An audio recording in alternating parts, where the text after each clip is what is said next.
hit the wrong intro. I had a different intro already, like a little 1 minute intro, and then I hit the Weekly Geekly one because it's right below it.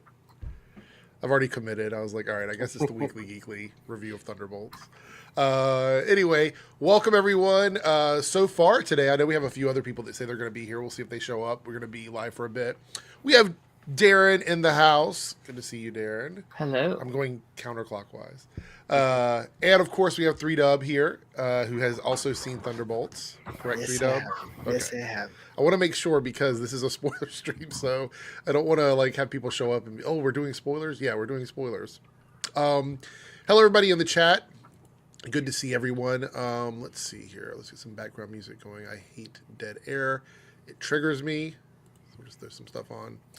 All right, so what we're going to do today is we're going to be talking about everything Thunderbolts. I don't have any other topics. We're going to go through this until we get done with it. Because I want to save stuff for tomorrow night's Nerdcast, so I don't want to cover any news today. So this is going to be a review of Thunderbolts. If you haven't seen it in the chat and you don't care about spoilers, you're welcome to hang out and chat with us. If you're going to see it and you don't want any spoilers, this is probably not the stream for you to check out right now, but you can come back and watch it later once you're done. Let's see. What do I got over here? We got a few things to discuss before we get into this. Hold on. Where's it at? All right, couple things. I tried to be a bit more professional today with this review, so let's see how this works. The director of the film is Jake Schreier. The principal cast of the film, look how professional I am. Oh, wow. It's Florence Pugh, Sebastian Stan, and David Harbour. And the runtime of the movie is 126 minutes. There we go. Wow. A lot of homework. I just thought we'd do a few key things there. There's so much to talk about with this movie. When I was writing out the outline of like how we were going to do the topics, because I know there's a lot to go over, I'm just like, this movie, and I don't want to oversell it because I know a lot of people are saying that they overhype the movie or whatever, but this movie did everything that I wanted it to do and more than what I wanted it to do, more than what I expected it to do. So I was very happy about it. But let's start out with the premise of the film. So Valentina assembles a team of anti-heroes to face the worst guys, but that's not what the actual beginning of the movie shows us. She essentially tries to set up all of these characters to murk each other. We're going to use the M word before we get to the 10-minute mark. Take each other out to cover up a impeachment against her. What was that? I was like, take each other out on a date. No. Yeah. An impeachment on her because she made it seem in her speech, which I thought was a great speech when they were talking to her, in front of Congress, and she was like saying all these things, positive things about what she's doing, and then we find out that's all just bullshit, and she needs to. By the way, what was her assistant's name? I forgot the name of the assistant. Didn't catch it. Great character though. I thought she was a lot of fun. Yeah. It was said twice when she called Bucky. I know. She talked to Bucky a lot. I can't remember her name. Mel. There we go. It is Mel. That's it. Yeah. I knew it was like a 3-letter abbreviation of a name. I saw people theorizing that she's going to be like, not to pull like a 3Dubs, but like she's like she's like a Marvel hero from the comics. I'm a pull now? What the? Not to pull a 3Dubs, but like there's like a Marvel hero named like Jen or whatever, and people were like, "Oh, it's actually going to be this character." I was like, "All right, we'll see." I mean, they could. I wouldn't be opposed to it. She was fun. Yeah. But she, as her assistant, she's basically in charge of not only making sure that Val gets everywhere she needs to go, but that she's taking care of all the day-to-day stuff with Val, so Val can just look fabulous and bark orders, and she gets to implement all of them, which I think is interesting. So that's the setup of what's happening with Val. And I thought this was a really good premise. It made a lot of sense for me. And that's the part that I was trying to figure out how we were going to get there. Because we saw in the previews that the characters were not on a team together initially. They were all sort of like at odds. And I have to say, it makes total sense that this is what happened. That she tried to face them off against each other. But I wouldn't have picked that up from the trailer. Like, I wouldn't have necessarily figured that out from the trailer. But actually, the beginning of the movie, the very beginning, and I wanted to get through that first before we start talking about individual characters. Let's talk about Yelena. in the film. So she's the first character that we really get to see in the film. And she is dealing with massive Boredom. functional what? I was like massive boredom. Well, but that comes along with what's actually going on with her, which is that she's functionally depressed about her life. And she feels like, and we see throughout the film, and we'll talk more about that, as we talk about other characters, because it kind of bleeds off a little bit, but she's out and she's doing these jobs, and in her mind, you can even tell in the beginning that she's not happy doing what she's doing. She has no friends. She has no people to talk to. Her and her father aren't really speaking at this point. Her sister's gone. So she's kind of just going through the motions. And I thought this was a really strong setup for the movie. And, 3Dub, when you talked about her actually being the lead, even though Bucky was listed as the lead initially, I was like, no, I don't think she is. But based on what we saw in this movie, she definitely is the lead of the film. I knew it. I mean, she's not even the lead. This is her movie. Yeah. Like this is a Black Widow sequel, and to the point, it's not like a Thunderbolts movie. It is Yelena and friends, basically, which I think is the best possible outcome, because I think if you labeled this movie like Black Widow 2 or like Yelena, it probably wouldn't do as well on its own, unfortunately, as good as she is as an actress and as a character. So I think give it kind of twisting the audience a little bit and being like, okay, this is her movie, but then you show up for like a Red Guardian or a Bucky to kind of lift her up was a very smart decision, I feel like. I think that you're right, and this also makes me wonder what it would have looked like had Marvel's been titled Captain Marvel 2 or something like that. Like, what would have happened if they would have... Because a title and promotion means so much in today's world, and as much as I love that movie, and keep in mind that there's nothing inherently wrong with that film. I think it's a fun movie. I think it was that the marketing and the title let it down. They should not have done... They could have called it Captain Marvel 2 The Marvels. I think that would have been fine. Sure. Or that Captain Marvel branding needed to be in the title of that movie. Because her movie... This is what's so baffling to me. The first movie made $1 billion for Captain Marvel. Yeah. So the fact they didn't utilize that in the second film is so weird to me. It feels like they basically rebranded their own product. They did. They repackaged it.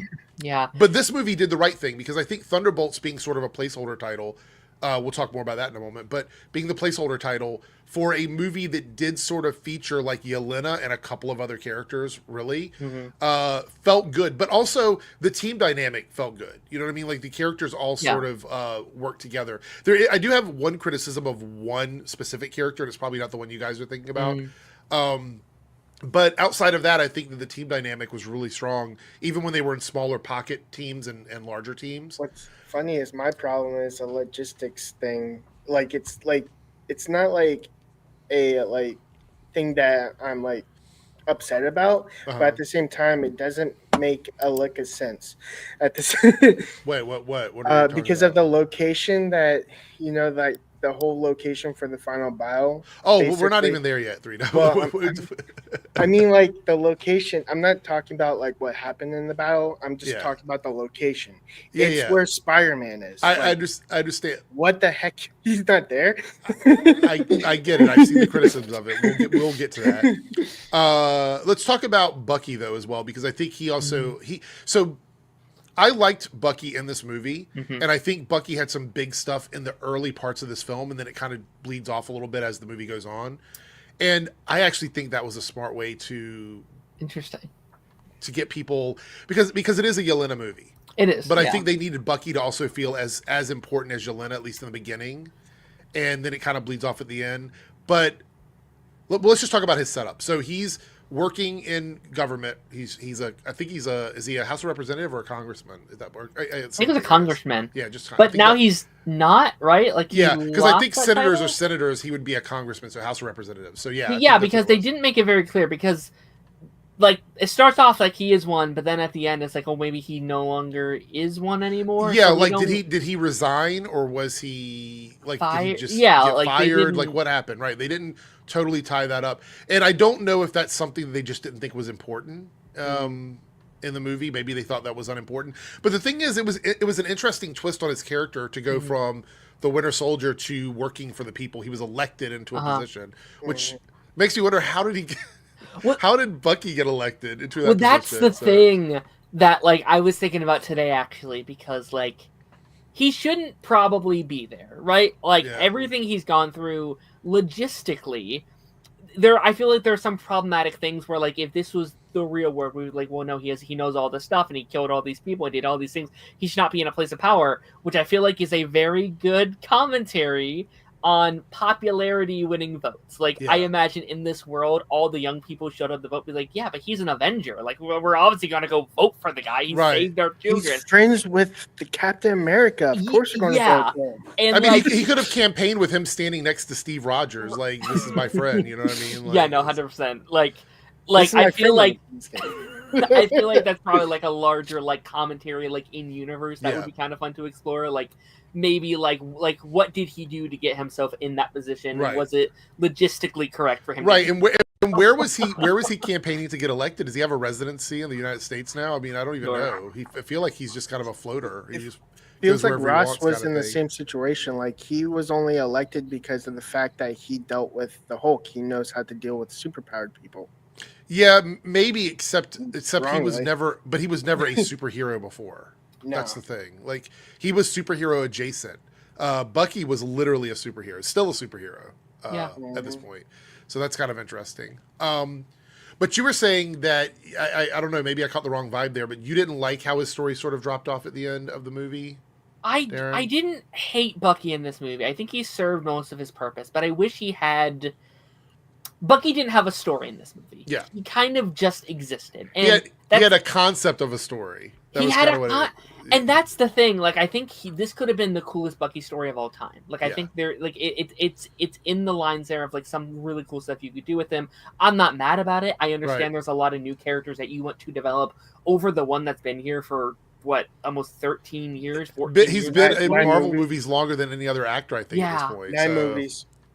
Yeah, but like on the like flip side of that, like I feel like there could have been a really cool story about him, and like I can add my own narrative into it a little bit of like what he's feeling and what he's going through. But like he is a character that has done all these bad things, and now he's with these characters that I think Bucky sees himself in every single one of them, especially a character like John Walker or Ghost, where like these higher ups have done things to them and have pushed them to this point in that road to redemption and wanting to like give these characters a second chance and a second, coming, which we can talk about at the end. And maybe this is a story we're going to deal with more in Avengers Doomsday. Like maybe we're going to really focus in on that.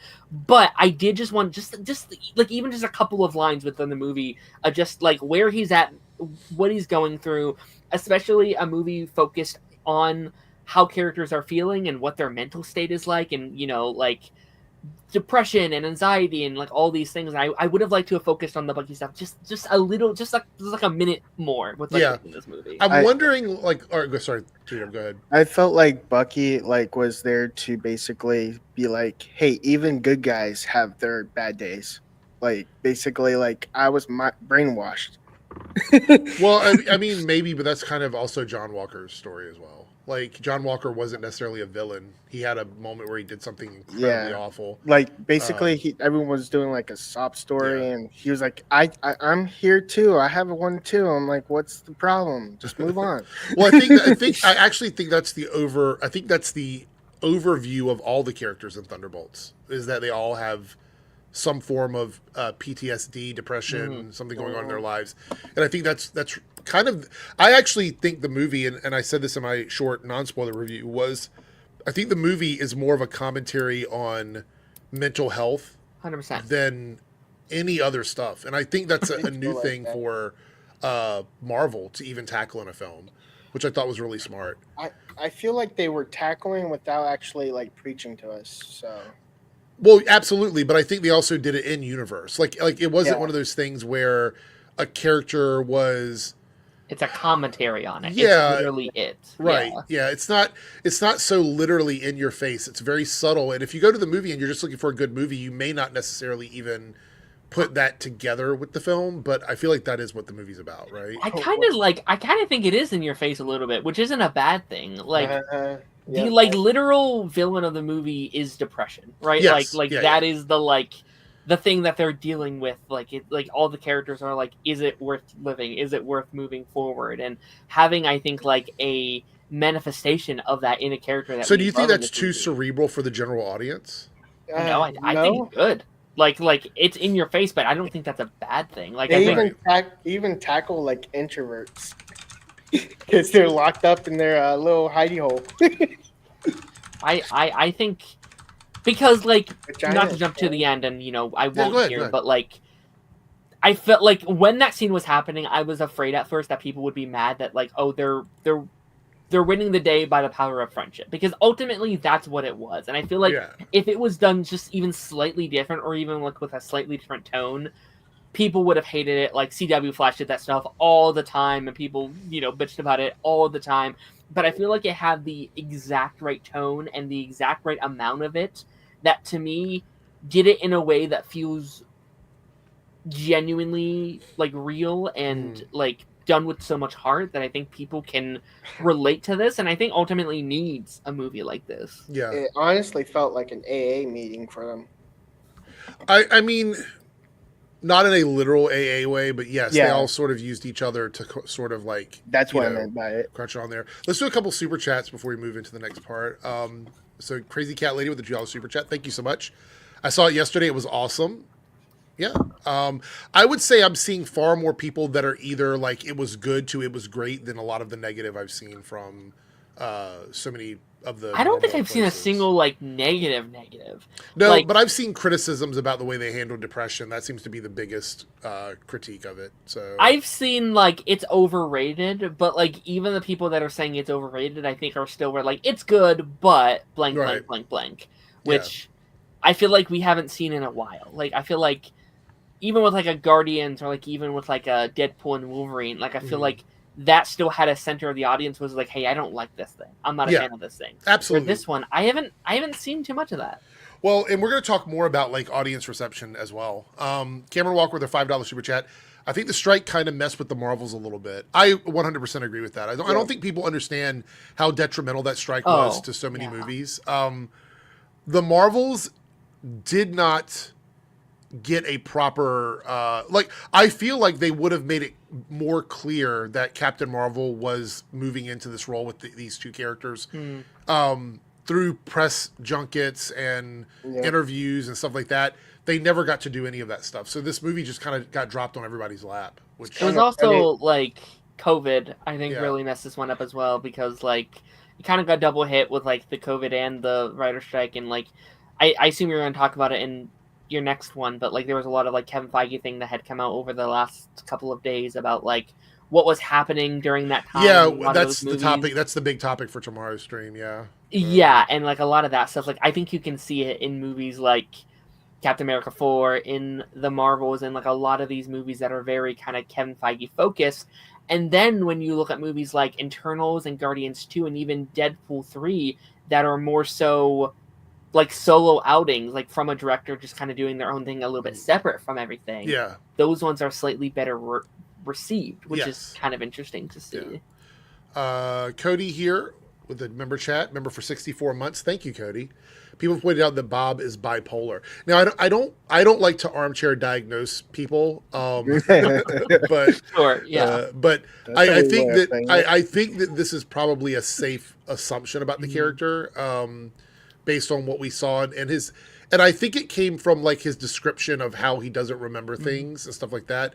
I would say there's probably more of a superhero thing going on here than just being bipolar. That term where he has two sides to himself? Yeah, it feels like a multiple personality. Yeah, there you go. It feels like not even just two. It felt like there was three. Right, like I felt like there was Bob, Sentry, and the Void, and they're all kind of wait, Bob, Robert, and then Sentry and the Void.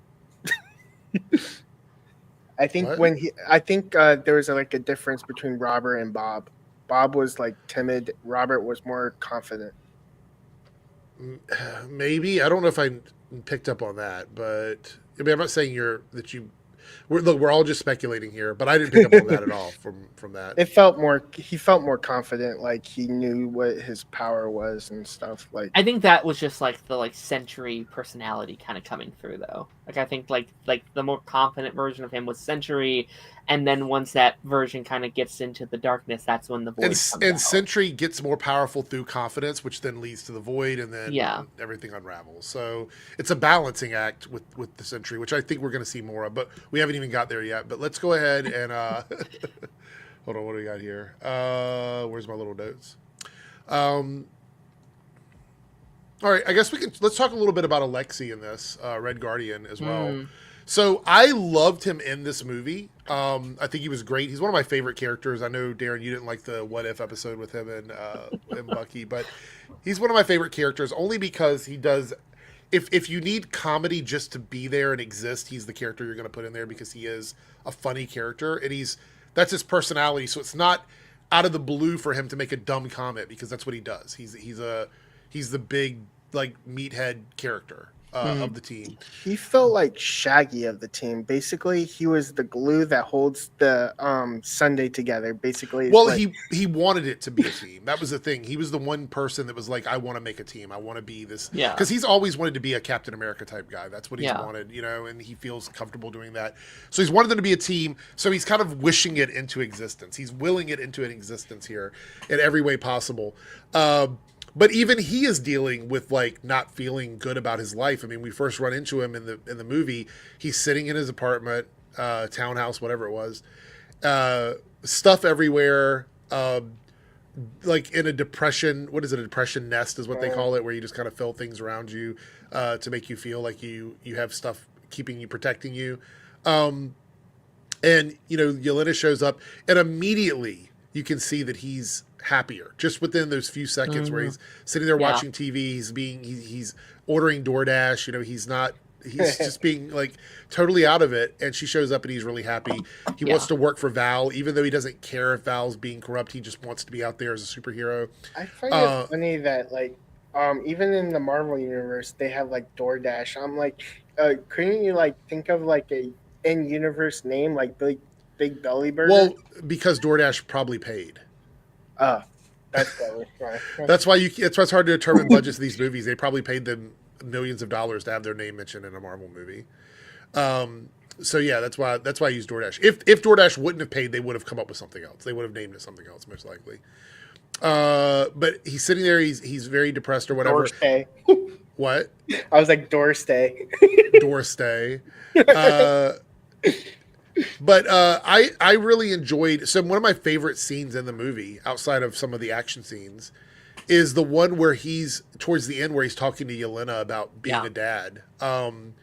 Like I was getting emotional watching that scene, and it was in the middle of a bunch of drama. Like it was like they had just gotten tossed out of the tower basically, and they're trying to like regroup and figure out what to do. And they have this very emotional moment between Yelena and Alexei. And we got the complete moment. It wasn't cut short or anything like that. But yeah, it was like, I thought it was great. So I loved him in this movie. I thought he was really good. He was never really a point of view character. And I do have a criticism of that with a few other characters in the film because of what happens with Sentry. We'll get to that in a moment. But outside of that, I thought he was a good addition in the movie. I thought he made sense.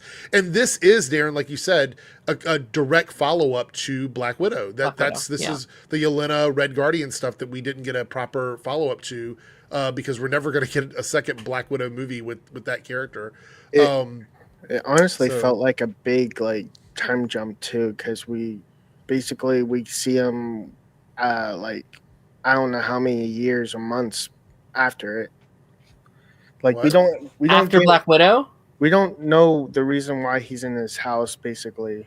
I mean, you can kind of put that together a little bit. Like in 7 years? Yeah, like he's not out being a superhero. Like basically what I assume there is that he's a Russian superhero who's no longer being used by Russia. He doesn't have a job in the United States. He can't just run around in his Red Guardian suit by himself. He's depressed. He's sitting around with nothing to do. He has a limo business. We know that's what he did. He set up a limo business. He's been doing that. So I think they kind of told us with context clues what's been going on with him. They basically gave him Logan. Yes, yeah, a little bit. But yeah, they used one of the smart things they did, because they didn't want to do montages in this movie. Really, is they gave us context clues on what characters have been doing, what they've been up to, and using the Sentry Void ability to like look into their minds to see some of the things that they've been dealing with, which I thought was really smart. All right, before we get to Bob and Sentry, let's talk about the not shocking early death in the movie. That was fast. So fast. R.I.P. Taskmaster. I read somewhere that Taskmaster was supposed to be in the movie all the way through, and they ended up like cutting her out early. Interesting. So I'm so curious about that too, because like she doesn't need to be here. Like, her being in that scene serves nothing for the plot. It serves nothing to the characters. She's included here just to be here, right? Like, it doesn't, like, you know, like, I would understand if it, like, pushes Yelena's characters in a certain direction. It felt like she was literally here just to kill off the character and be like, sorry, guys, we know we screwed her up. We'll get her next time. And it's like, I just cut her out. Like, I feel like she doesn't have to be there. It honestly felt like to have Valentine succeed in some way of killing a person that she wanted killed off. She felt like a means to end, so that they have like some sort of, she's trying to kill us. Got it. what with Taskmaster? Yeah, basically okay. She was there just to prove that Valentine succeeded in one of the members. Maybe, but she didn't even really mention anything about her once it happened. I don't think she thought that much about these characters, to be honest, until it was too late. So it says, while Yelena figured out the scheme in time to save herself and the others, it was too late for Taskmaster, who already paid the ultimate price, a rarity in the MCU movie. She also doesn't live long enough to find the redemption or become one of the new Avengers team members. Only one quick moment later in the movie sees Yelena and Ghost barely acknowledge her fate, and that's because her death was added to the script later. Oh. Coming out of the strike we were about to shoot, we got shut down, and it gave us some time to step back from the movie. And when we all got back in the room, once the strike was over and we were thinking about how to improve it, we really felt the movie seemed just a little bloodless. For those characters, it should live up to these movies that have attention to where you really don't know who's going to survive. I know it's tricky in today's era where things get out before movies, but within the context of the film, it felt like we needed to take a swing like that so that you really know who was going to make it, and also it was clear that it could have been any one of them. I have to point out that when they announced Doomsday, they kind of confirmed it before the movie came out. Before you continue, also though, it's like, I understand wanting to add stakes to your story. That's fine, but you do it in like she like what has 30 seconds of screen time with a character that we simply don't care about yet. Yeah. So that scene just feels empty and pointless. So it's like, all right, I guess you're gone now. Like I feel like if you want to have stakes in your movie, that's fine. Do that in the third act, or do that. You know what? Where you do it is when they're all fighting Sentry in the giant corridor, and like you kind of feel like he's just throwing them around. Have a scene where Sentry kills her, or she doesn't make it out of the room before the furnaces go off. You get a chance to really talk to her, and that would be at least a little bit better. Yeah. Or she falls down the shaft when they're trying to escape. I mean, there's ways you could have. Sure. Or in the battle outside of the bunker. She could have been killed there too. Like, there's other opportunities they could have done it. It's just they did it so early. In the movie, it's one of my few criticisms with the movie, where like that stuff just feels so out of place, and so like, all right, like I don't know. It says here the decision to do it when we did it. We went through a lot of different versions of that and thought very carefully about it. And it felt like, well, it would have been very nice. And Olga is a wonderful actress. To have her on the team for longer, that death would have kind of reverberated a lot harder. It made it harder to find the tonal balance if it happened later in the film. So they didn't want to do it later because they didn't think people would have time to, I guess, emotionally deal with what happened. But these characters, other than Yelena and Alexei, well, even Alexei didn't really know her. I guess Yelena's the only one that really had a connection with that character. He goes, it would have occupied such kind of a more emotional space that would have stepped on where we really need to be building. And so we had a little narrative real estate to do it, which is the connection between Yelena and Bob. And the movie's really going to hinge on that. So in order to keep our tone and build that team together, it actually felt best, and even if it feels a little cold-blooded, to have it happen early. Yeah. Yeah, just take her out. Just like take her out of the script. Like I feel like in that case, it's like it's almost even disrespectful, like to the actors, to be like, "Hey, we're bringing you back. We're going to give you a second shot." Just kidding. We're killing you in our first 10 seconds of you on screen. Yeah, I wanted to give. Also, she had a new costume and everything. We never even really got to see any of that. I wonder if it's because they needed someone to like they had a mark on each other. Like it wasn't like one person going after like the whole team. It was basically one person was targeting one person and the other one targeting the other person and the other one targeting the other person. So it felt like they needed an even number.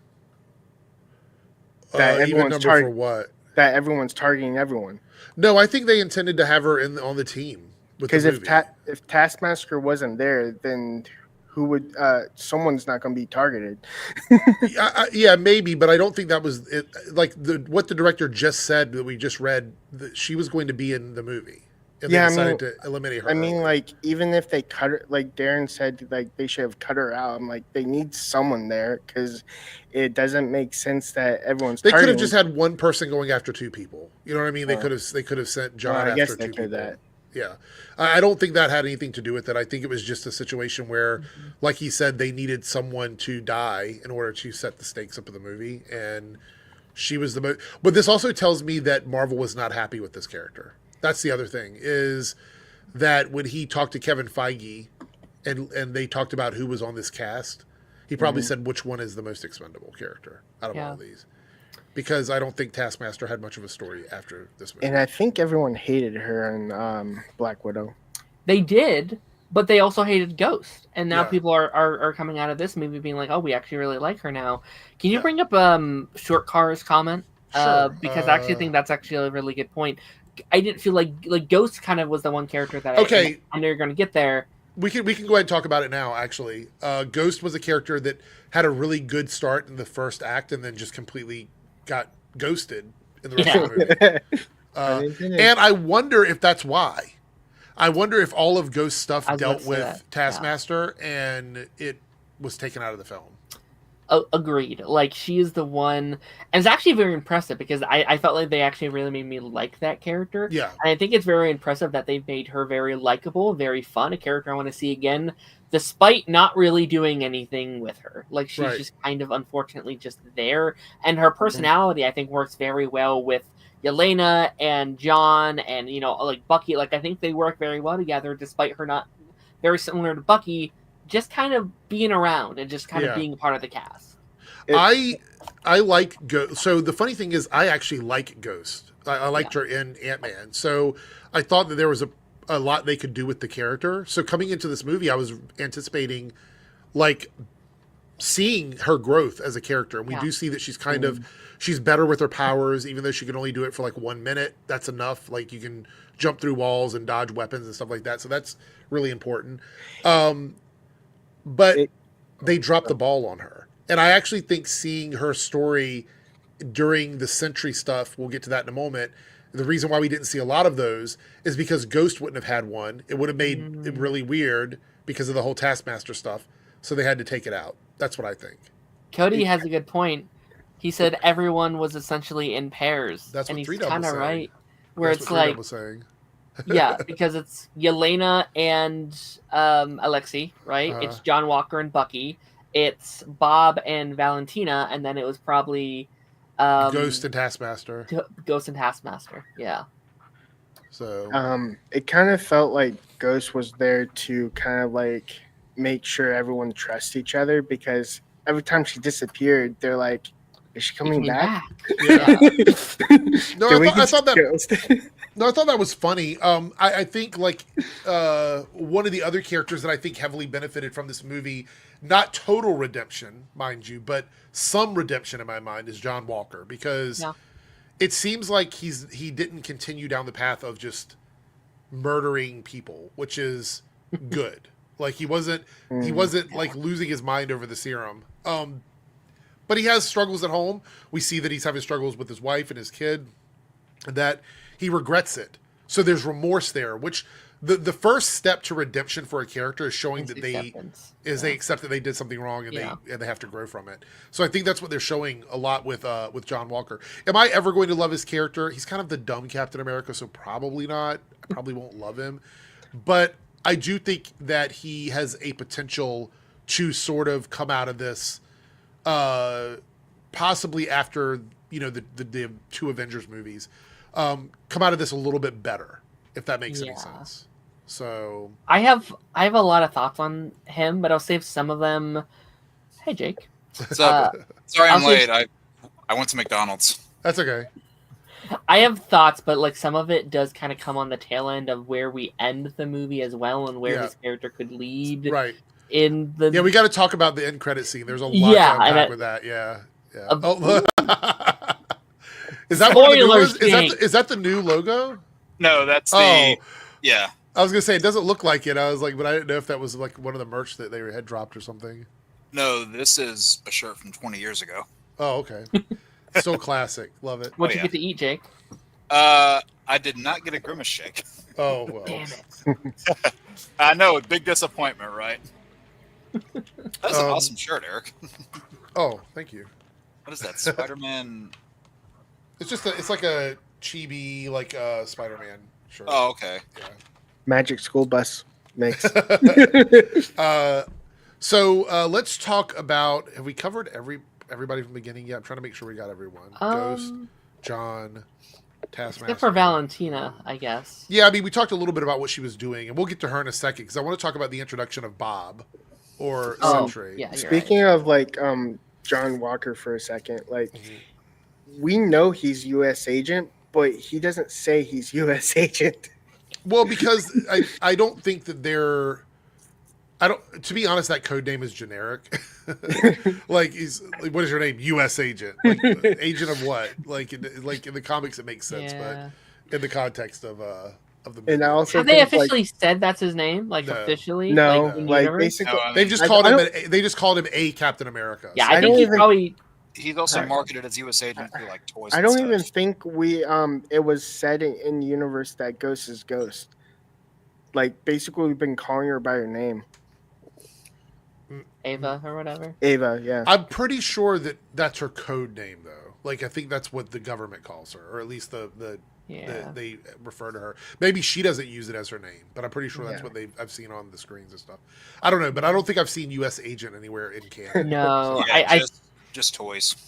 Yeah, and especially where we end it, I would not be surprised at all if they try and be like, "What? He's Captain America again." That's gonna be like, "Hold my." They did strongly imply that Red Guardian's Red Guardian because I'm Red Guardian. Well, I mean, but the thing about it is that's his. He's Red Guardian is the parallel to Captain America. I mean, that's literally what that is. It's a Soviet icon. Yeah, so that makes sense. But we do have I got completely sidetracked there. We're talking about Bob, right? Yeah, talking about Bob. So when we meet him, he just kind of shows up in the room with them and doesn't seem to know where he is, what happened. John Walker doesn't believe him. He thinks he's lying about stuff, which, to his credit, there was some lying going on there. So I guess at least he picked up on that part. But while Bob is kind of there, the team is still fighting, and I love the scene. This scene with all of them sort of fighting each other. I thought that was really well done, and I enjoyed seeing how Black Widow was trying to fight a super soldier, and in some ways was able to hold her own, but then in brute strength, there's just she can't do much. Like if you want to talk about just sheer fighting ability, that's different from somebody being able to throw you against a wall and basically break the wall in the process. So that makes it a little bit difficult. Yeah, he was. Small thing on the Black Widow bit too. Did you notice how many of her moves in this movie were copy and paste of Natasha's moves in previous movies? Mm-hmm. I think they did that for nostalgia, and they also wanted to show that that's the Black Widow program probably trains them all the same way. Because they did the whole shield jump up like they did with Widow and Steve did it. Now, is that a John Walker hat? Doing it there? No, it's just a Captain America hat. Oh, I didn't know if you wanted that to be Steve or if you wanted it to be John. I wasn't sure which one you prefer. It's actually Bucky. No, Oh, okay. But I love that. I loved seeing one of the best parts of that fight was the like ghost phasing, grabbing the dagger and then throwing the dagger or whatever. Yeah. Which we saw in the trailers, which kind of bums me out that was one of the coolest things that we saw. But they needed to give us like a reason to check the movie out, I suppose. Great scene though. We get to see that dynamic with everybody together facing off at the beginning, so we know where everybody sort of stands. At any point when they're trying to escape, once they've realized that they're rats in a cage for Valentina, did you think that prior to them getting up on top of the bunker that Bob was going to show he has powers? Because I thought when John pushed him into the wall, like when he backed him up into the wall, that Bob was going to snap and like push John and he was going to go flying across the room or something like that.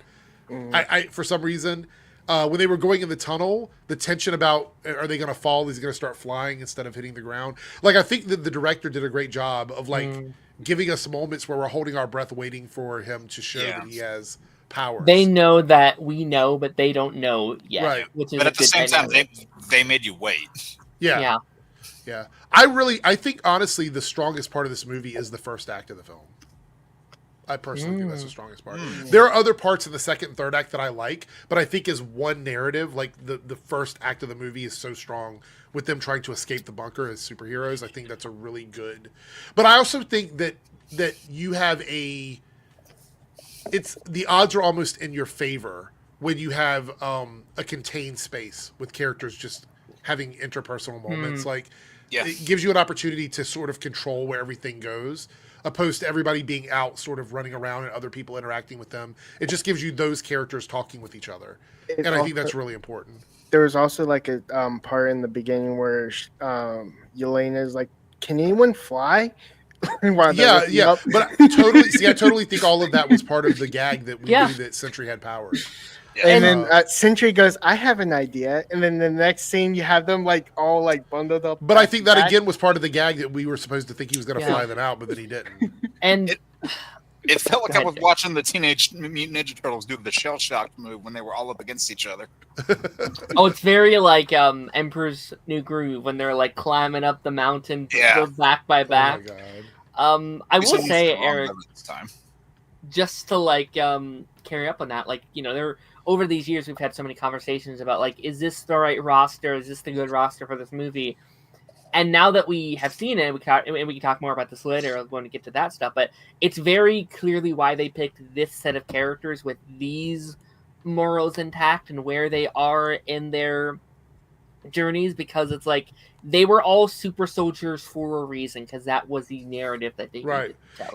Even Ghost now is being hired to be a super soldier with different powers, but still a super soldier. Hey, Lance. And see, Lance has popped up. I thought you'd be at church now. I just got home. Oh, okay.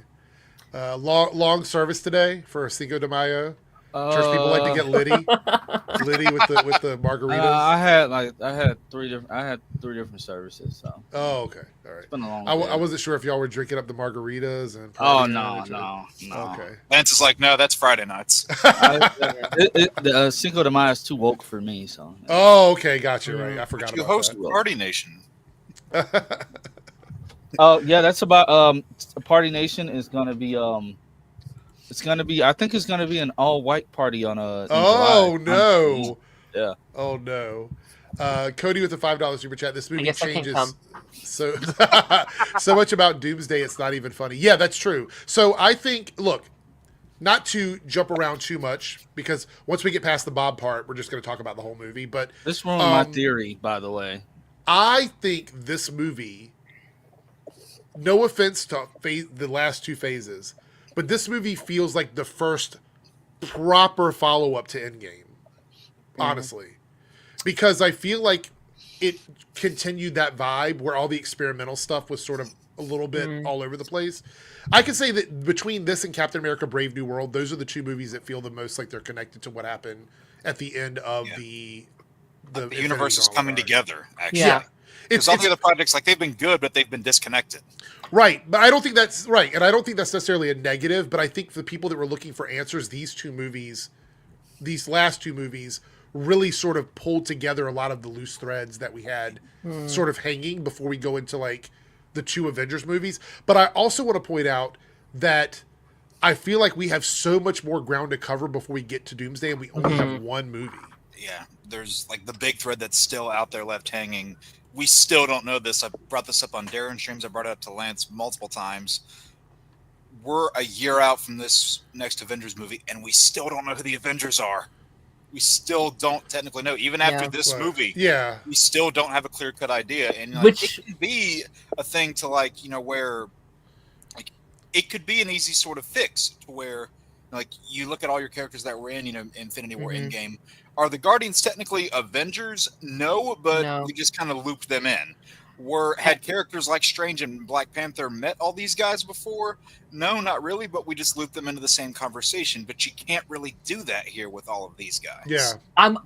But now that we've seen this, now I kind of like that because that might be the point. Yeah. Because not to jump into that, but we are now going to have a situation where characters are going to have to choose a side. Exactly. And the audience is going to have to choose a side. We're going into it. Are you team Well, blank? I'll be honest, that end credit scene has so many different things that I want to talk about. So we're going to get there.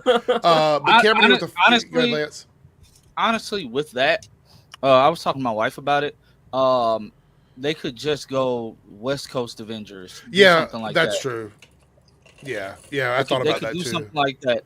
Honestly, it could work so many ways, but that post-credit scene making it seem like Sam just a little salty. Like it's his fault. I actually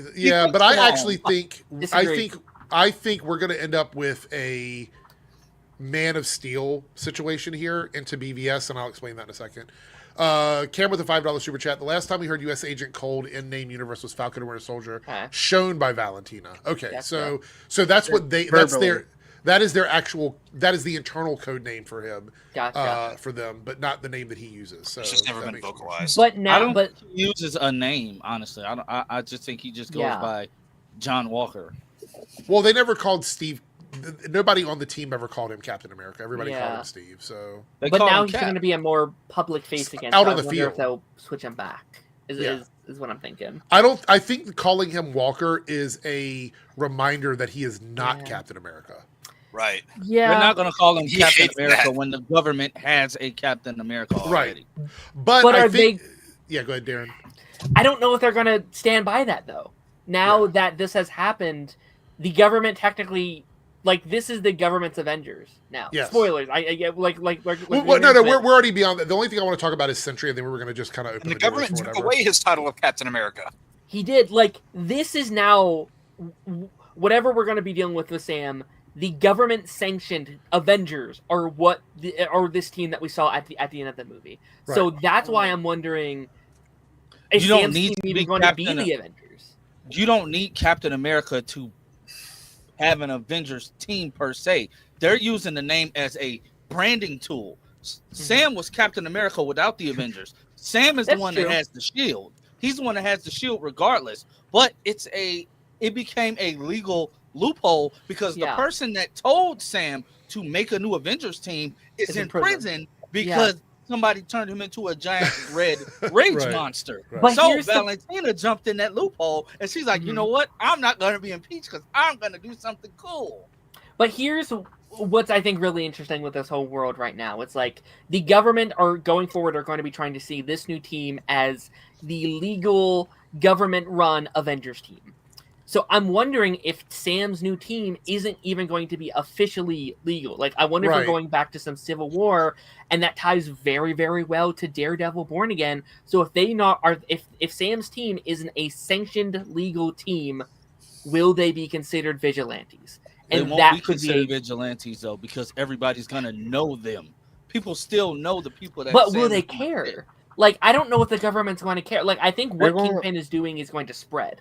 Like I think that dynamic, like, again, which will all eventually lead to the X-Men. These people hating superheroes unless they are government sanctioned ideas and like pushed propaganda. Like, I think like, I'm not saying that's what I want, Lance, but I'm saying I'm wondering if that's the like story thread they're going to try and put. The way I see it, they tried to play with the whole thing in Infinity War where the Avengers were like, oh well, these guys are like vigilantes, we're not going to have you guys.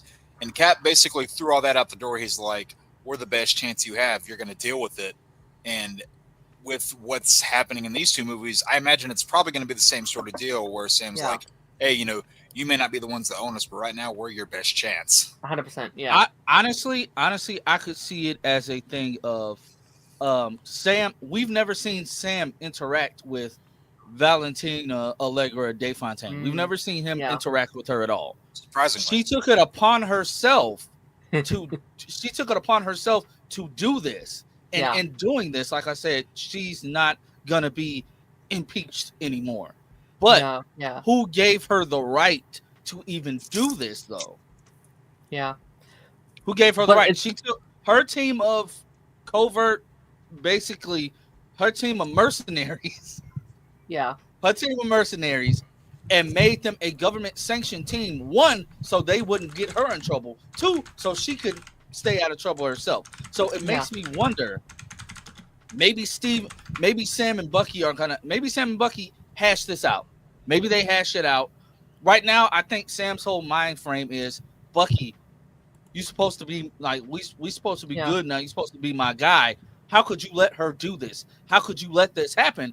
And rightfully so, Sam does have a right to be upset because I mean, Bucky is legitimately drinking the tea. He has a whole new suit, a dope suit, by the way, but he has a whole new government sanctioned suit. They technically can still use this. They changed up the whole A for their Avengers team, which makes me think it's gonna be a West Coast Avengers, and just the regular Avengers, or Sam is just gonna be the legitimate Avengers, and this thing will stay the new Avengers. Yeah.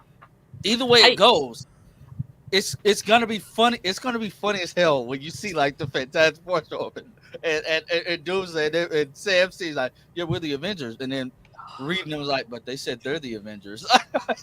I just worry that Doomsday's gonna spend too long trying to answer that question. Agreed. After coming out of this movie, I so badly wish we could have like another Captain America movie to set up Doomsday. Like, imagine a Captain America movie that is setting up these new Avengers, setting up the new Avengers, but also the like actual new Avengers, and it's a movie against like Captain America versus Valentina, and this like copyright thing with.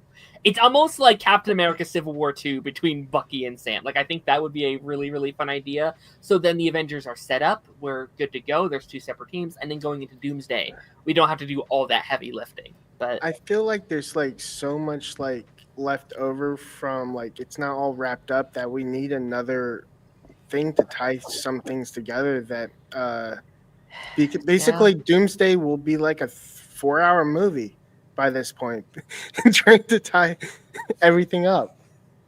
It has the potential to be very messy. Like Doomsday could be amazing. It could be incredible. It could also be one of the messiest movies in the entire MCU. Fantastic. Doomsday's going to be woke trash already. Me and Eric called that weeks ago. It's going to be woke trash. Woke trash. And I'm okay with it. Yeah. Yeah, I mean, you watch the CW for who knows how many years. You clearly don't have a problem with woke trash. That's also true. But everybody, like Darren knows. Like, you've heard my theory. The post-credit scene, it pissed me off a little bit because you know what I wanted to happen, and I'm not getting that. I'm not getting that at all. I'm not getting that interaction that I've wanted from day one of them announcing the Fantastic Four was from a different Earth. It pissed me off. I don't want them to meet them first. I wanted them to meet the guy. Oh, I can already tell John Walker's gonna piss them off.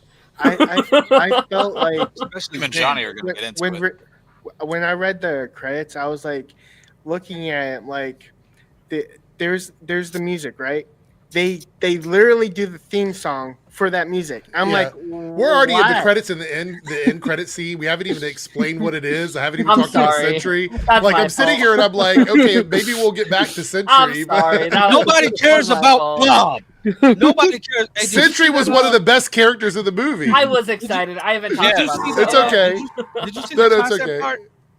Did you see the concept art for Stephen Yeun's Sentry?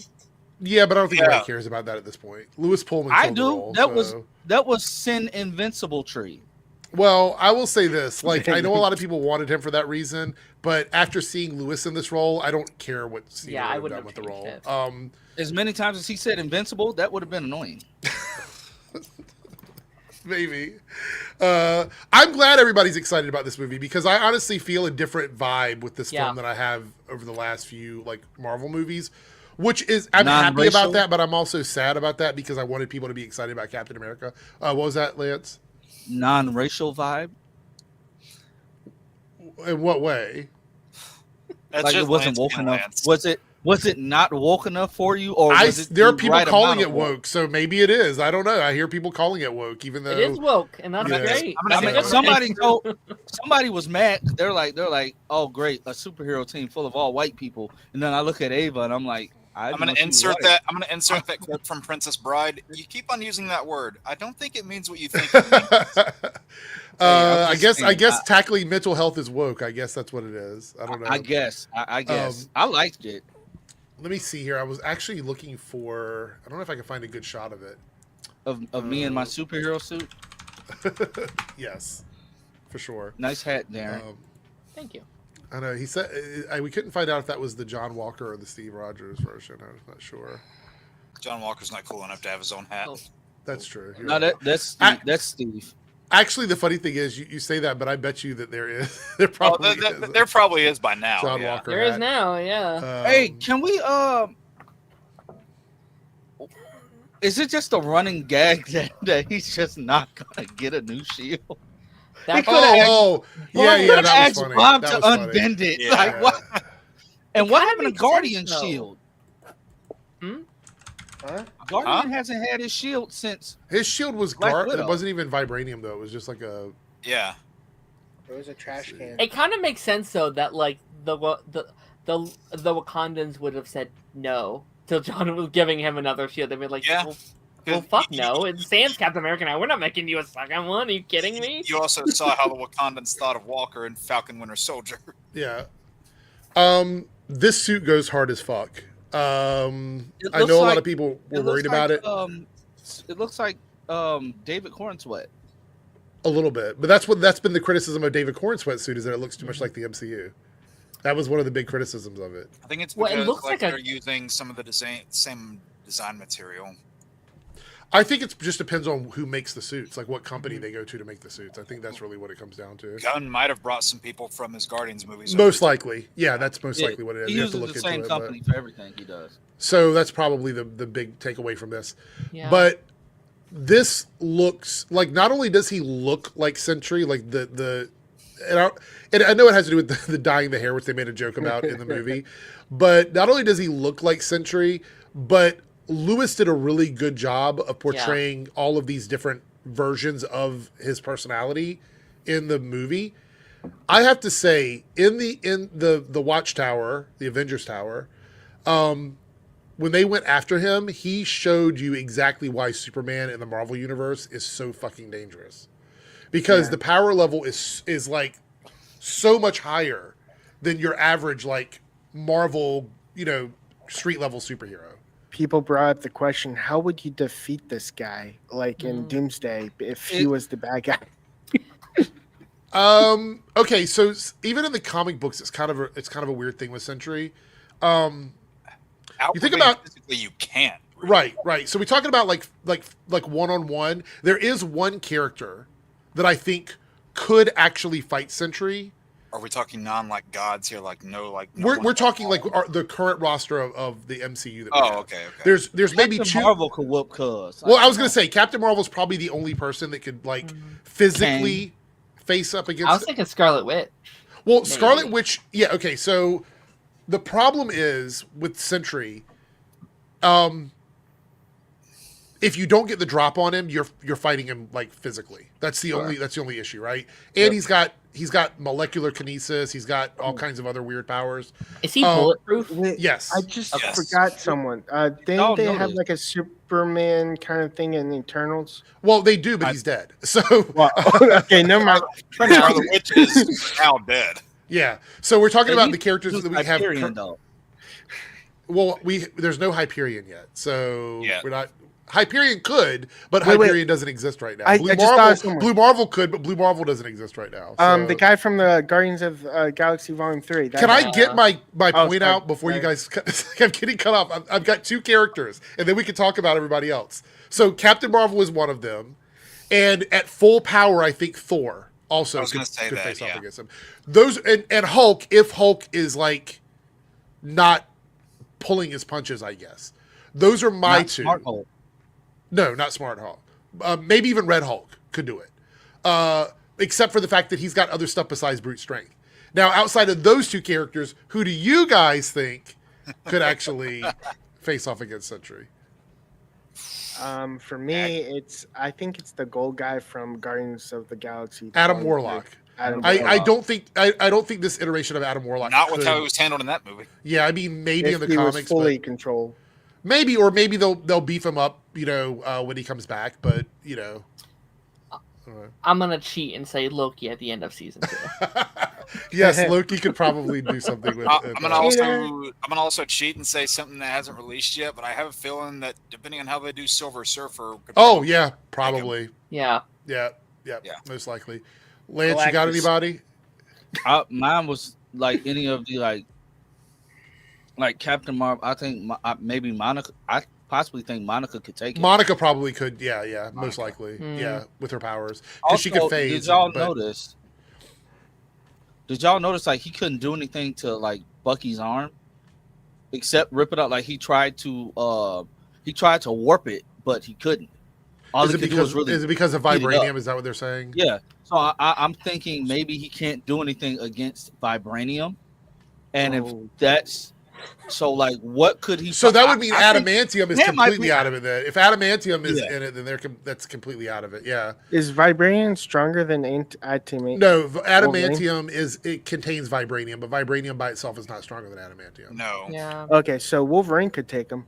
Well, no, not necessarily. I think that what they're showing is that if vibranium can't be manipulated by him, it might be able to pierce his skin. He might be able to actually get hurt by vibranium or adamantium, which is doesn't mean it'll be enough to take him down, though. Probably not. Yeah. Go ahead, Darren. I was just gonna say, and I don't know if this was your next point here, but like, I think that's kind of where we're at with this character, where it's like he is so powerful, which is why he's not using his powers right now. Yes, right? Absolutely. I think so.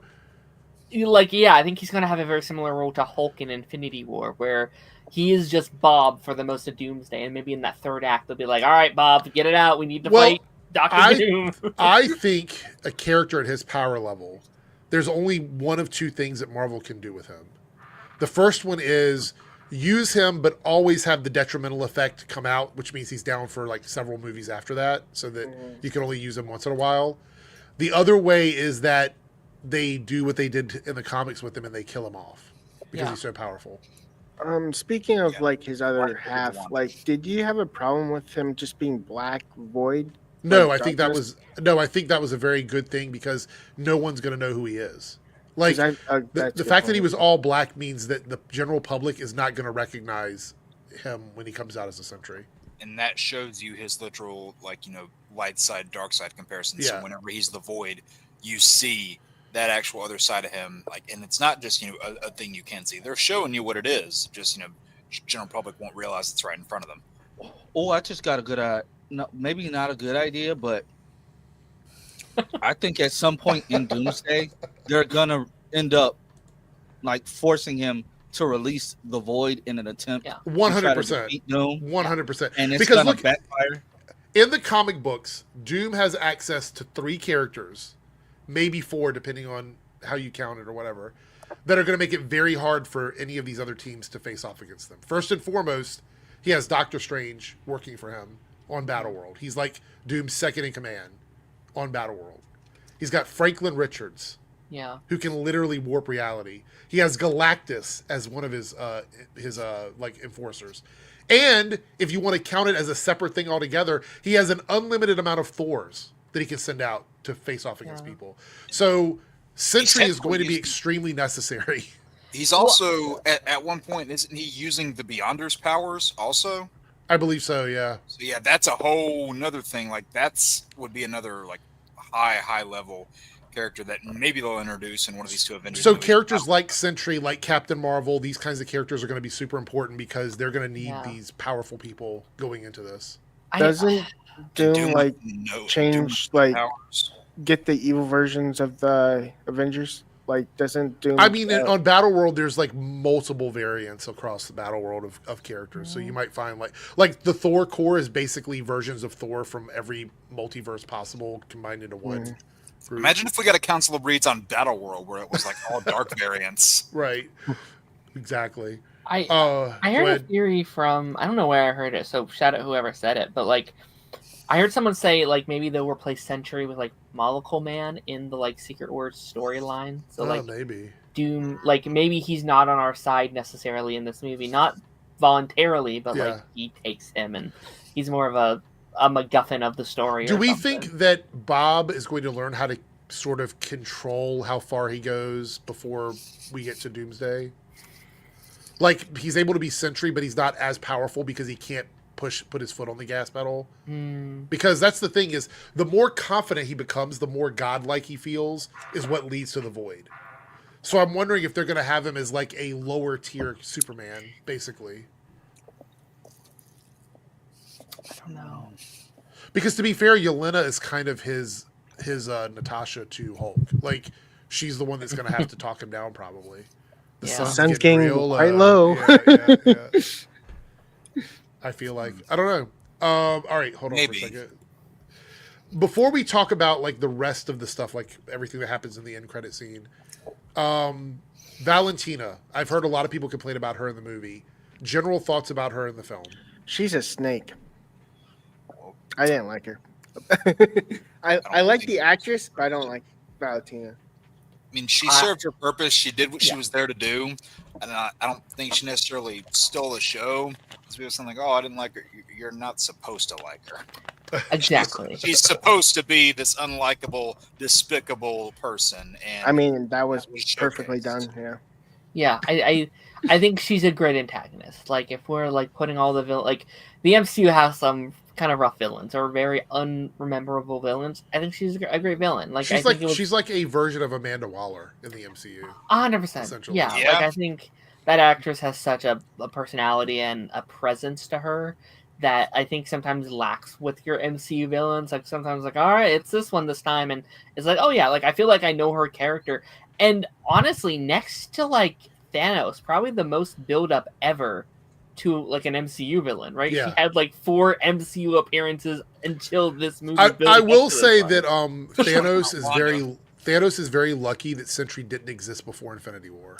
Yeah, very, very lucky. Because I feel like Sentry would have probably kicked his ass, most likely. Yeah. He's also lucky that Wanda was not at her most powerful. Exactly. A combination of Sentry and Wanda, it would have been over. Because she almost defeated him without unlocking Scarlet Witch. She lifted him up and was going to basically kill him. So hell, like even in Infinity War, she's able to hold him back and destroy an Infinity Stone at the same time. Yeah. So So we got a couple super chats here. Naruto with a $2 super chat. YouTube is putting shorts at the top of channels now. Yeah. Really? Yep. It's weird. That is kind of strange. All right, so we had 2 scenes. We've talked a little bit about the last end credit scene already. The second one was them being on the Wheaties box after being announced as the new Avengers. Yeah. That was a silly, funny scene, but it was whatever. That was basically an SNL skit. Yeah. What they did play up really well to leading up to the credits was the fact that I think this movie was so self-aware, like about everything that it did. It knew that people were going to say this was like the B-Vengers or like the shit Avengers. Yeah, like, yep. Because that was the joke, was that everybody, all the articles were talking about them that way. They showed a picture of John riding his bent shield like a horse. I was like, what the fuck is going on here? I thought that was hilarious. They thought of every single negative thing that they could think of and then put it in the film. Yeah. I want to ask if anybody, because I've not seen anyone talk about this point. For anybody here that knows, Thunderbolts comic roots and whatnot, I am convinced that character that they kept referring to as Mel is actually Melissa Gold, aka Songbird. It is. That's what I was trying to talk about. She had the necklace on and everything. Okay, I thought that it was it. I couldn't see it very clearly in the theater, so I was like, that's got to be who that is. So, She's a okay. mutant, right? Is she? I think she has been in certain iterations, but I think it's also been like retconned to where she is or where she isn't. What hasn't been retconned with mutants and Inhumans and all that shit? Right, At this point. So we also, before we talk about the end credit scene, I do want to talk about the way they defeated Sentry, because that's another big point of contention. So we had this thing where, you go into the void or into the darkness, and you have to confront some of the worst things you've ever dealt with in your life. Basically, like your lowest moments. And we got to see Yelena's, which to be fair, we've been dealing with her most of the movie, so seeing her deal with what happened in her past and, being trained as Black Widow made sense. However, we did not see, outside of Sentry's, anyone else's, what would you call like memories or... I thought we saw John Walker's a bit. We did see Walker's. Yeah, we did see his. Yes, that's right. True. We did see his, but his was not when he went into the void with him. It was. I think it's just their voids or whatever. I mean, their darkness. Is that what you're trying to say? We saw it was when he touched him. Yes. Yeah. We like that was at the beginning of the movie in the first act. And we saw Valentina's. Want to welcome Ryan from Nothing But Media here with us today.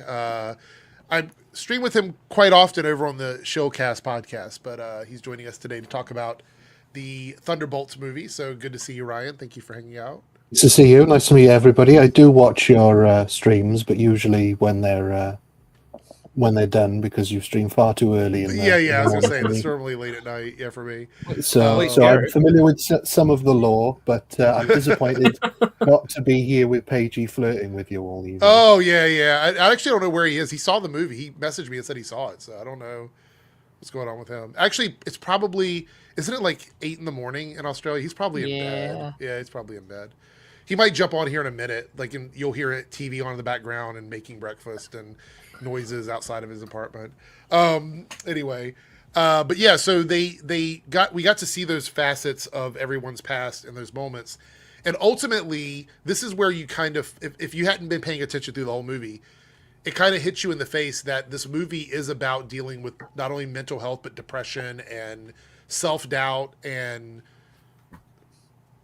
the things you would subscribe to BetterHelp for, basically, is what the movie is about. So, and I've seen some criticism about it, but I want to hear everyone's take on this and like how you feel. So let me start off with mine. 3Dub, don't cut me off. Start off with mine, because I feel like 3Dub's about to say something. I don't know. It's a vibe. No. You're not okay. No. I misread the room. I like the way they handled it in canon, because it makes sense the way they showed all of the dynamics of that moment and how he was fighting the void. Whereas in the comics, I think all the runs that I've read about Sentry, he has to accept that it's part of who he is and then just like exist with it in order to not have it as this overbearing thing in his life, this monkey on his back or whatever. He has to sort of like deal with it that way. But in the movie, he needs the whole team to come together, and through the power of friendship and Captain Planet, like, we are together kind of thing or whatever, he decides that, he's okay. I know a lot of people kind of poo-pooed at this a little bit, but let's look at this realistically, and then I'll let everybody else answer. This is Superman versus street level characters. There was no way, without massive plot armor, that they were going to defeat him straight up in some sort of like a big battle. That wasn't going to happen. We were going to have that moment in the Eternals where you have like Flash and Wonder Woman fighting against Superman, with Icarus or whatever. We're going to have that. Like, these characters don't have that level of power. Ant-Man versus Kang. Kang, right? Yeah. So I like the way they wrapped it up. Although I do think there's room for criticism, obviously, with the way they depicted depression, because I think it's different for everybody. Everybody deals with their own, whether it be like clinical depression or just seasonal depression or whatever you're dealing with, it's all different for everybody. So I like the way they did that. They did it in the movie and they sort of wrapped it all up that way. But I'm just one person, so we're going to go down the line with Lance next. Did you like the way they wrapped up the film, or would you have preferred something else? I like the way they wrapped. I like the way they wrapped it up. It felt as if it fit. It was something different. Especially with the theme of this movie being like mental health and them expounding on Sentry's essentially his origin, making it make sense. This made sense like way more than them just like going all out and just like, you know, whooping his ass to like finish the end of the movie, because in all honesty, Bob's not the villain. He was not No. the villain. So for them to, if they would have just went all out and just whooped his ass, I mean, and killed him in this movie, it would have been like, well, what are we doing? Yeah. And then you would have had to say, also, we're beating up on mentally ill people. There we go. Yeah. So I feel as if it fit. Like that was the smartest option. I thoroughly enjoyed it, and I found myself, you know, because they was all hugging him and crying. I started crying a little bit because I'm like, Yeah. that moment and the speech between Yelena and Alexei both got me. Yeah. Like those two moments got me in the movie, and I was just like, please don't look at me, because we were sitting in the theater where they serve food, so the servers are coming up and down the middle of the aisle, and I knew as they were walking back towards me, I was like, well, let me turn my face. No, we're not just. It's not you, it's me. That kind of thing. So, Darren, what did you think about the wrap up of the film in that way?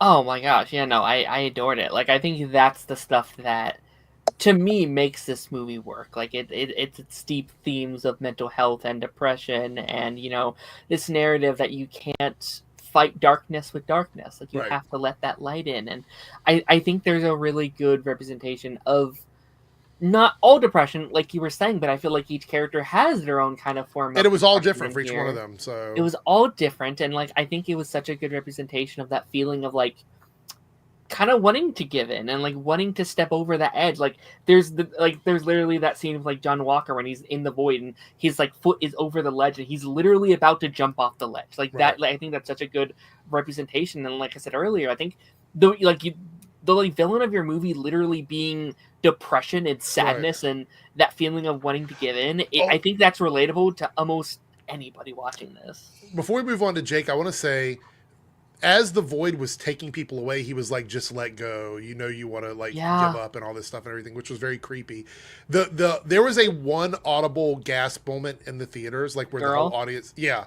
So we're sitting there and Red Guardian saves the girl. You're like, oh my God, everybody's excited. They're like, he did the thing because he's wanted to be this hero for so long. And he finally had that moment. And then perfectly timed, as he's talking to her, she disappears, and literally the entire theater I was in, this was like, you know, in the morning on a Friday, almost full theater, there was this audible like like people immediately were like, holy shit, because at that point we didn't know that they were just being teleported away to these memories. It was like, we thought he was like murdering people, and so we're like, genuinely what scary. the fuck just happened? And that's kind of the reaction we had in the theater. I don't know if you guys had a similar reaction. I didn't gasp. Or not, so. I said, was like, "Oh this is damn!" worse out loud. I was like, this is worse than the babies falling off a building. Well, it's because this one actually didn't feel stupid. That's why. So, so we're gonna go around again. We're gonna go in a circle here. So we'll come back to me. But Jake, your thoughts on the way they wrapped up the Sentry stuff in the film? So that one hit a lot of really good notes for me. Kind of like Darren had said, like, you know, you're coming. It's like the whole crux of the third act was, you know, like coming to grips with, you know, your own personal darkness. And I say third act, but really the movie as a whole, because you know, like our characters spent a good length of the movie doing that, and then Bob had to do that himself. And they kind of flip it, because like if you look at how, you know, like it was done, or if you would have done that back when they first met, and like in that sequence, because Yelena says, you know, like, I was wrong. You don't beat your darkness by just burying it. You have to actually confront it and face it. They wouldn't have been able to, I think, talk him out of his darkness had it happened earlier in the movie. Right.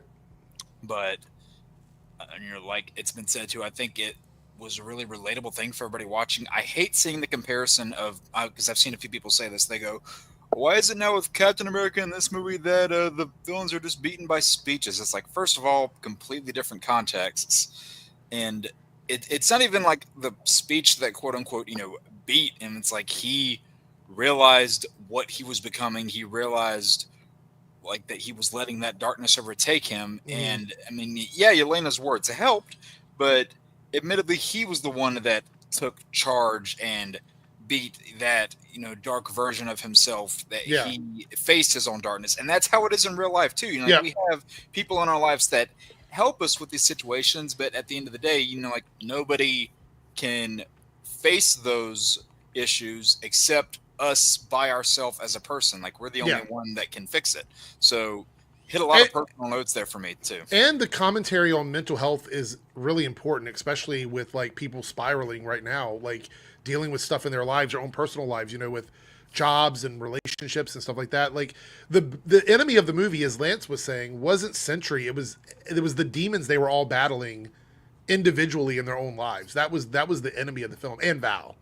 And Val was also the enemy. Right. But but no, great stuff there. Yeah. 3Dub, what are your thoughts on the whole Sentry wrap up and how they handled that?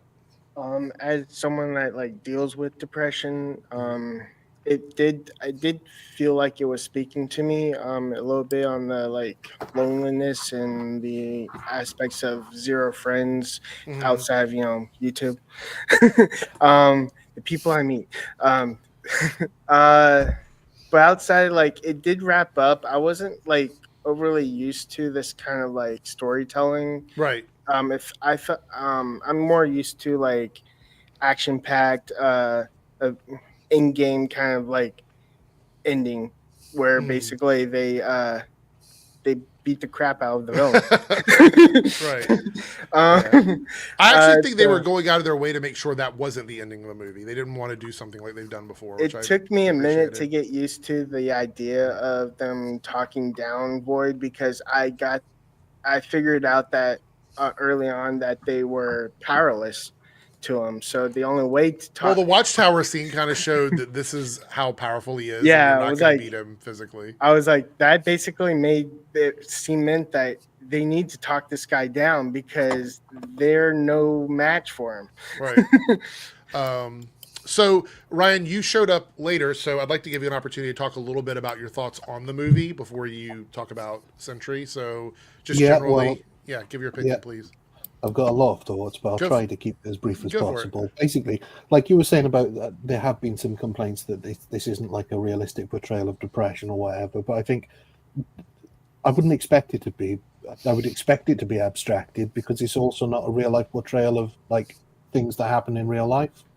If you can accept that the superhero stuff is an abstract of real life, then I think you should take their version of dealing with depression. And echoing what others have said, I think it was nice that they all had basically different versions of depression. Even Val, who had pushed it all down and was using it basically to fuel her sort of self-righteousness. So I thought that was all really well done. And the other thing I've seen people do is compare it to the Suicide Squad. And I think they're right, but in the wrong way. I think if you look at the Suicide Squad, the James Gunn film, where all of those main characters are all dealing with personal demons as well, and how they overcome them, and they sort of overcome them in the same way by opening themselves up to the rest of the team. And so I thought that was the parallel between the Suicide Squad I saw, rather than like just the sort of team of misfits. I thought Florence Pugh was incredible. Yes. I mean, I've seen her in the other Marvel stuff before, but I haven't seen her in any other film. But my other half saw her in Little Women and said she was brilliant in that too. And I thought to be able to carry the movie with these big personalities in them and these big characters, real life and in movie, I thought it was amazing. I just thought she did such a great job. Her face acting is, because the camera was on her face a lot in this movie. Yes, yeah, and it never felt sort of false or forced. I mean, I always thought her accent was a little bit goofy. Yeah. But the more the movie went on, the more you sort of believed it. Yeah. Whereas obviously David Harbour's Red Guardian is like the big But yeah, so what else did I have on the film itself? I love the way they dealt with depression, because although they did, and again, something you said, people deal with it in different ways. I think the one thing about depression that is almost universal from sort of where I've looked into it and my own issues is that because like 3Dubs, I've dealt with depression myself. The biggest thing is talking about it, and that's really what they were saying. Like where she says you push it down, and then by the end it's like, no, it's not about the fact that they're all sort of friends and helping each other and hugging. It's about that they're expressing themselves, they're actually communicating. And that's the one thing with depression, that despite the fact that everybody sort of has their own way of dealing with it, the one thing that unites almost everybody I've heard speak about depression is discussing it with other people, being open about it. And the fact that this film was willing to say that you should be open about it, even these people have problems. Even superheroes have depression. Yeah.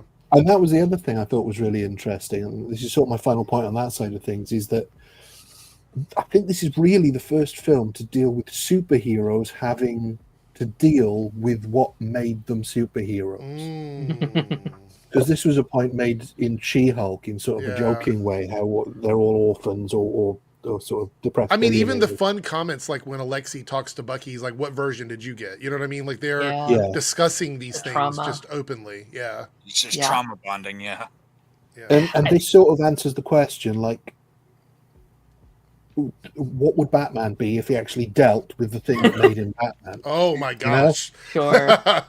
These characters deal with the things that made them pursue the lives they have. Right. And they're actually still willing to step. Would Batman bother being Batman if he was going to therapy? Right. Yeah. Well, there would be a lot less teenagers traumatized as a result. That's true. That's true. Yeah. That's true. Go ahead, Darren. No, like I would just kind of add on to like what you're saying, right? Like that's such a good point I didn't really think about before, but like in this like male dominated, franchise, quote unquote, people watching, blah blah blah. What's the MCU? It's the MCU. Oh yeah, no. But like with that, it is such a cool thing that we can end a movie with being like, hey, it's all right to feel stuff, guys. Like it's okay to cry, and it's okay to feel sad and feel emotional, and it is good to let out your feelings. And I think that's a good lesson for kids. That's a good lesson for just anyone coming out of that movie. I think that Jake, the director of this, should get more Marvel properties. I think they should give him more chances to do movies, even if it's like a smaller character, because I thought about this as you were talking about it, Ryan. The beginning of the movie, the very beginning of the movie, and I'm pretty sure that everybody here has already thought about this, but it just hit me all of a sudden. Yelena is about to step off of a building. And we know that she's like doing something as a job, but that is sort of like everybody in this movie is one step off of a building, essentially. And that's really like and every shot, like when she's in the car, when they're driving away, the camera's focused on her face there. It focused on her face when she was inside of the bunker. It focused on her face when she was talking to Alexei in the city. Like there was a lot of like right in your face moments where this is the face of somebody who's dealing with some shit, and she pulled it off. So, I also first thing you see her do in the movie too is fall from a deep thing, kind of like Natasha did, except obviously the parallels. Yeah, the parallels. Yeah. Crazy. I also like the fact that was her actual stunt, like basically. Yeah, they showed that in the stunt. That was the first thing we saw was her stunt. I'm like, wow.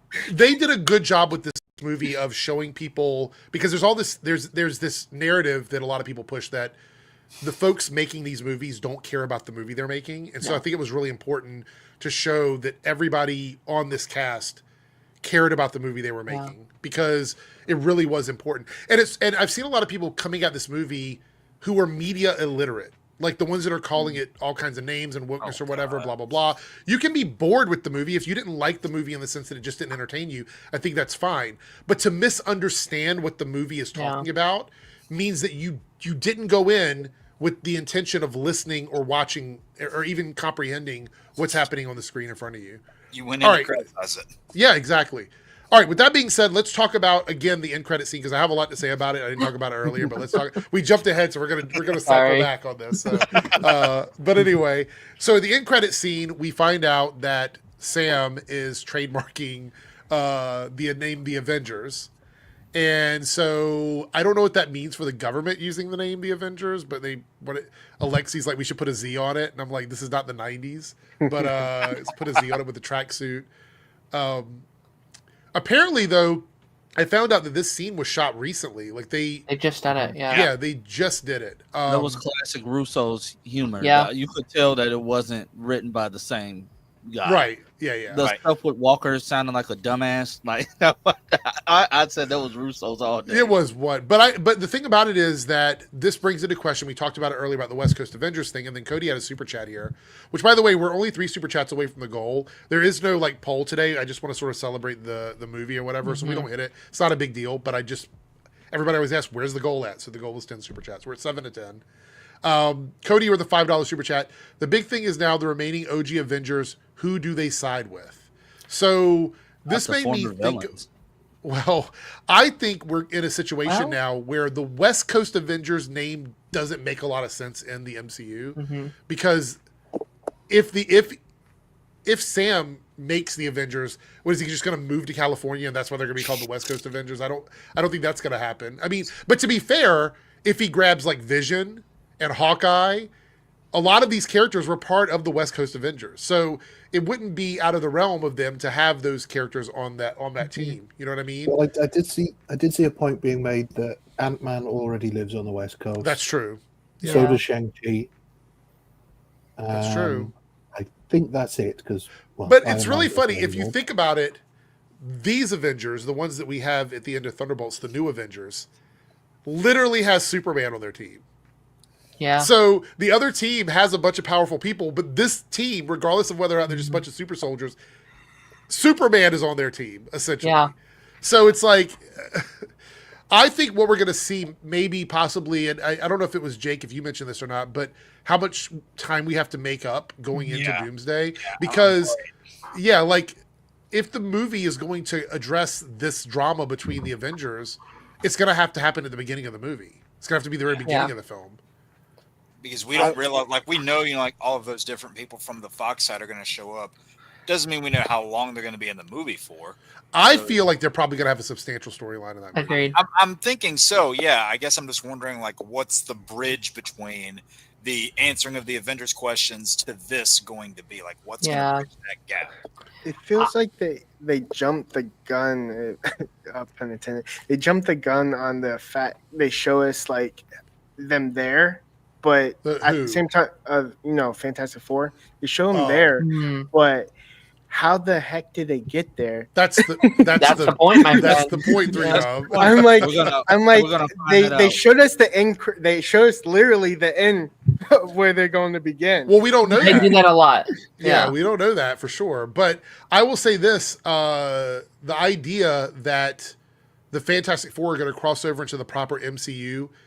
I called that out like very, very, very early on. I was like, this is what's going to happen. They're going to cross over to the main continuity or whatever. Thank you for the super chat, Cody. Yeah. I think you had to put them in their own thing first before bringing them here. Because if you put them in this mainline MCU, you would have had to answer too many questions. It wouldn't have made any sense. Where were they here? Why weren't they here? So just putting them in their own self-contained area means you can just tell whatever story you want. They also gave us a timeline because 9 months. Yeah. 14 months from the end of the movie basically is May 5th. That's true. Okay. Yeah. Ryan, what were you going to say? I was, because we don't really know anything about Fantastic Four yet. I had a couple of ideas. I don't think they're necessarily going to do, but the first one was, is it possible that the Fantastic Four in their world aren't from that world? Yes. They already crossed over? We've talked about that. Yeah. There's a possibility that they have already jumped worlds on accident. Yeah. Well, Lance said that. Give me credit. Galactus Give is me here. my credit. Yeah, Lance said so. But also, does this mean that, I mean, we know that they're going to, in some way, defeat Galactus at the end of their own movie, you would have thought, because I don't think you could end a film with I don't think Marvel would end a film with their world being destroyed and then them just running away to ours. But that would be bold if they did that. Infinity War. Yeah, that's basically what they did with Thor Ragnarok and Infinity War, too. Yeah, but then they were always leading into other films as well, Right. weren't they? I suppose Ragnarok is different again because that was the third film. But And they weren't sure if they were going to do a fourth one after that. So yeah, could the Fantastic Four coming into our world actually be to bring Galactus into our probably world? Is Reed Richards dumping him in the mainline continuity MCU? That's a dick move. Save the world. Well, now we're definitely getting Ultimate Nullifier, I feel. I disagree. I think him coming into the main. Why did I say main like that? Main. Him coming into the main MC, like the main universe, is purely by accident. I don't think that he has a target location, but they have to escape their world getting destroyed in an attempt to save it. So I think they end up there by purely accidental. Like it's just a pure accident. They don't know where they're gonna get spit out at. Like honestly, this could have went like with Darren's theory. They could have got spit out on the Fox X-Men Earth. Like that's a theory he had. Well, we don't know if they don't. Like True. One of the things that made like kind of funny to interesting. It was an interesting like little information that they gave us with Chris Evans and the Void. Basically, he said Reed Richards tampered with something he shouldn't have, and basically he was sent there. Wait, what? What? Basically, the Chris Evans Human Torch and from the Deadpool and Wolverine was sent there because Reed Richards tampered with something he shouldn't have. And I think that's what they said. I think that would mean that we're talking like a game of telephone with directors. I don't think that's the case. We technically the Fantastic Four doesn't even have to be on that plane. How do we know that's not Doom? How do we know he didn't take one? How do we know that's not how they get their powers? That could be the beginning of the movie. They break through and they just disappear after coming through, and then when they come back, they get their powers because they're introduced to a universe where people have powers, so they get powers in that. We have no context on where if that ship is coming in. The beginning of Fantastic Four, the end of Fantastic Four. We're not going to know until the Fantastic Four has their first steps, right? and we get to the end of the movie. Did you like my other final theory is that they were they got a tractor beam on Galactus and basically slingshot him into our sun. Oh, and that caused their ship to come into our Earth. Wait, what? Oh my God! You just made me think of something, Ryan. What if they're doing this to lure Galactus out of their universe so they're safe? They think they're taking it to another universe where there's nobody lives there. They're just trying to take him out of their universe. But can you defeat a force of nature? It's really difficult to defeat Galactus. He's a cosmic entity. So. Yeah, he's not a villain. He's just doing what he has to do. Reed, and I think this is where 3Dubs is getting that from. Oh, Reed messed with something that he didn't have any business messing with. I don't think it was the Chris Evans storyline. That's why I was getting confused. No, Chris Evans getting thrown into that void was just the universe messing with him. There's also nothing to say that it's the same Chris Evans you saw 20 years ago. Yeah, it could be a different. Yeah, one. I'm like that was Black Chris Evans. I'm just thinking like maybe what if like that version of Doomsday not Doomsday that version of Doctor Doom was Chris Evans Doctor Doom that we saw in the Void. Like what if it's not in the first steps? Like what if it's Chris Evans Doctor Doom? Yeah, Chris Evans Doctor Doom, and he was no. He's talking about the Doctor Doom from the Chris Evans Fantastic Four movies. Yeah. Oh, he got killed, though. Okay. We saw him get killed. The Human Torch of Chris Evans. There's the 2005 version, Chris Evans Human Torch. Right. We saw that Doctor Doom. He's definitely not Robert Downey Jr. Right. I'm talking about the one with the new suit in the Void that just went like his skin came off. That guy. His Doctor Doom is RDJ. Wait a minute, hold on. I think the RDJ Doctor Doom is connected to the one from the Fantastic Four movie. The new I one. don't think so. So I disagree with that. Like, I think because it's going to be a whole multiversal type thing. Like, I think we're going to get our own prime version of Doom early on, or not early on. Sorry, later on, because right. So no, you said that you think in the Fantastic Four's universe, Doom has RDJ's face, right? I don't know how far along he is, but we can't have that Doom in our universe because it's Robert Downey Jr. Yeah. Right. And you know, like, you think that there would be, like, I'm assuming they probably have their own Doom in the Fantastic Four universe, because I imagine you're going to get something between Reed and this version of Doom, who likely has a history with his own That's Doom. the thing, Jake, is that if they do this without any history between Reed and Doom, it doesn't work. Yeah, they need... That is something that I think First Steps needs. If it's Downey or if it's someone else playing the role, someone needs to be there to spark that rivalry. Because I think if we end Doomsday and there's not a dynamic between Reed and Doom, people will be pissed. People are going to be furious. And rightfully so. I think that's a fair criticism because this is a big movie, and I think Doom, in the very least, has to be mentioned or discussed in the Fantastic Four movie. Because that's part of the reason, it's part of what brought them together. Yeah. I think it makes sense, though, as well, although they have said we're not going to see Doom in the Fantastic Four movie. Who knows if they're telling the truth.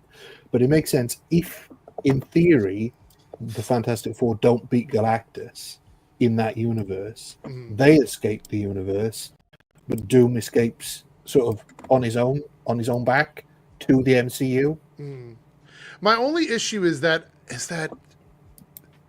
a lot of the stuff that we see leading into the incursion event that creates Battleworld has to do with relationships between characters, because that's what makes it so interesting. If you're going to introduce Fantastic Four and you're going to release RDJ's Doom, the only way it works without him being a part of the Fantastic Four First Steps is if the Doom that we meet in Battleworld is a Doom that had an issue with another Reed Richards. So he already has an established relationship with a Reed, and our Reed doesn't know that. And so he is dealing with a Doom that has he predicates everything he does based on how we felt about his Reed versus this new Reed that he doesn't know.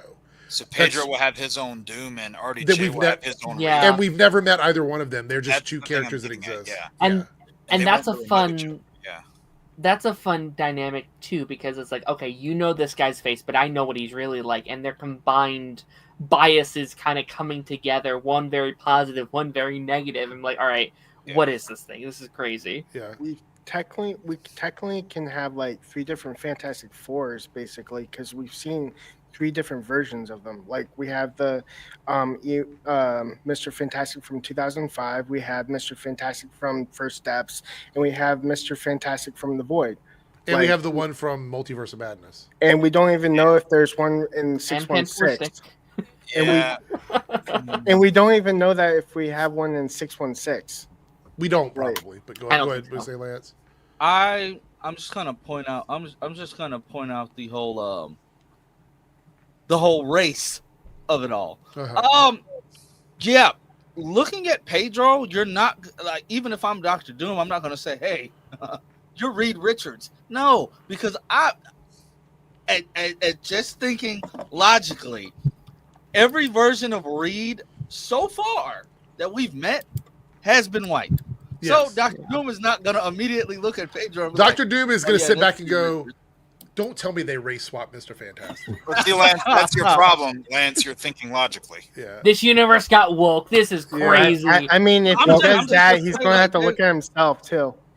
The other thing to remember is they already did that with Spider-Man. When Doc Ock sees Peter, he says, "You're not Peter Parker." So they've already kind of done that. Yeah. I was wondering, though, if we go with the idea that the planet, that the universe that the Fantastic Four are in the film is not their original universe, maybe they've already run away from Robert Downey Jr.'s Dr. Doom. Well, the other thing is they're also probably running away from Galactus. That's the other thing, is that Galactus might be chasing them. That might be the issue. And I think if we're going to assume that that's not their Earth, I pretty much, if I were putting money on it, if that is true, we will see an Earth that they're on get destroyed very early in the movie, and then they'll have to jump and leave and go somewhere else. That's really the only thing I can think of. Why would the Silver Surfer address it as your planet then? If that's probably the beginning of the movie. That might be the very beginning of the film. Oh, that Silver Surfer might show up at the beginning of the movie on their Earth, and we know very little about them. But wouldn't it be a herald from their Earth? No, it would be from whatever Earth they're in. Well, whatever universe they're in. Although I think Sue is pregnant in those scenes, but again, it could be the trailer lying to us. But I think that's the scene. I don't know. I do believe that when Reed says, "I put out a call and they answered," or something like that, whatever that line is, I think that he is trying to create a multiversal bridge. Yeah. And by doing that, he has alerted Galactus that there is a planet that he can go and get a lot of power from. But by that logic, wouldn't Galactus have tried to show up when the Avengers did time travel? If we're assuming that there's a Galactus in our universe, there might not be. I think in the comics, isn't there one Galactus? Isn't there just? There's one of the. As far as I know, there's multiple. There's one for every universe. There's a smoke. Right. There's a smoke one in 2007. So well, that's the other thing I was wondering. Perhaps by towing Galactus into a new universe, they tow him into the 2005 universe, and that turns him into smoke. Oh yeah, that could be what it is. Maybe that's funny. What it is. Either way, I do love this theme that I think we're going to be telling throughout this movies, and I think it's a theme of having consequences for your actions. I think Reed specifically going into Doomsday is going to have this feeling of I failed my world. I promised that I would save them, and I failed. So I think going into Doomsday is going to be really fun. It's I failed them. I will not fail you guys too. And I think he's going to try and take charge. Really, probably be an asshole even more than he normally is. But I think that's going to be a really fun story to tell. I think that's going to be a very strong dynamic there. Yeah. This is random, but we already had they already teased Pedro as Reed back in 2015. Did they? Yes, with Miles Teller when he was on the run. Huh? Remember, he made his face look like a Latino. Yeah, remember? Is that what happened? Yeah, remember he was on the run. I do remember that. Yeah. He morphed his face. He stretched his face to look like just a random Latino person. They were teasing Pedro Pascal as Reed back in 2015. Oh my God! Is that acceptable? Is that an acceptable way for him to use his powers? I was gonna say, yeah. I thought that was very. I said, okay, so he's doing brown face. Oh, I thought that was horrible because you changed the whole skin color too. I didn't think Reed forgive me if I forget that part of the movie, but I forget. Well, to be fair, Jake, I don't remember most of that movie. Yeah, I forget a lot of things in that movie. I remember that the Thing didn't wear pants, so his thing was literally thinging all the time. Apparently, I don't know how he ran. I don't know how that version of the Thing ran because none of his body parts were One of the funny stories that I heard from Michael Clinton's playing the Thing was the fact that when he had the suit on, the director thought he was pissed at him, because of the prosthetics or whatever. Yeah, basically, it looks like he's angry all the time. Yeah, yeah. The Thing from that movie was a mess, Lance. I don't even want to think about that because it was just not. It was better than the '90s version. Well, I don't even count the 90s version. I think Miles Barack is going to nail it as the Thing. And the 2014. But do you think we're going to get a council of Reeds? I think it would be really cool to see Ian Grufford, Miles Teller, and even John Krasinski. Might get Krasinski back too for that. I wouldn't mind that, but I'm trying to restrain my expectations a little bit for this movie, only because they have a lot to do, and I really just want them to make sure that the stuff they need to put in the movie is there. Yeah. Once that is established, then we can start throwing in salt, pepper, tomatoes. For me, lettuce, I don't want to accidentally spoil my intuition about the film. I want to go in surprised. I really don't want to think about all possibilities and then somehow get it right. The only other problem with the Council of Reeds at this point is that all the Reeds we've seen are not really that clever. They're not. And what's funny It would be funny. They all see Pedro and be like, so wait, who are our parents on your world? I still love the idea of, like, it would never happen, but like get all those fan castings from over the years, all the people that they said were cast as Reed Richards, Adam Driver. Yeah, Adam Driver and the guy from You and all those guys. I do want to point out though, before, because we're getting close to the end of the stream here, that regardless of the narrative around it, if we're going to start looking at some of the metrics for this film, if we're going to check out like Rotten Tomatoes here, this is one of the best received Marvel movies in a while in terms of critical and fan reception. Again, I don't put a lot of weight, my own personal weight, into Rotten Tomatoes, but this is, a lot of people look at this and they go, this determines whether or not I'm going to go see a movie. And I think that the Rotten Tomatoes scores really hurt the second weekend for Captain America: Brave New World. Oh yeah. I think people like that, yeah. I mean, this is pretty solid here. 88% critic, 94% fan. That's pretty incredible score. And we're in the era of like review bombing. So the fact that it's still at 94% is pretty good. I would say woke is not a problem in this one. Well, Sinners prove that woke is not a problem. That movie is still performing incredibly well.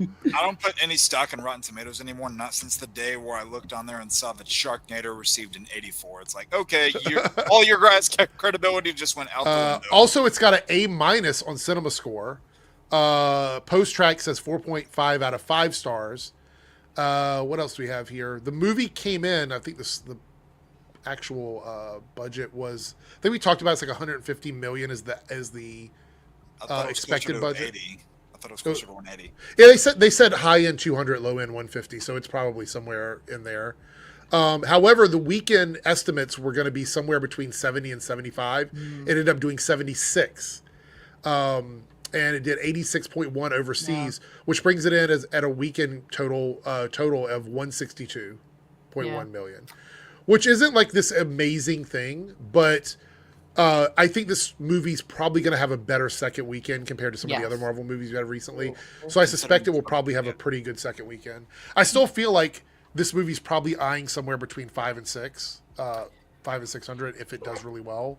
I was like extremely pissed by the fact that as soon as it came out, people spoiled the heck out of it. I'm like, well, that's why I told people to stay off social media. Yeah, I basically I found I saw all the spoilers on after I watched the film, but at the same time, like, I'm extremely mad. Look, I just tried to look up Sentry's suit, and there's people that have uploaded the entire final act of the movie. Oh, really?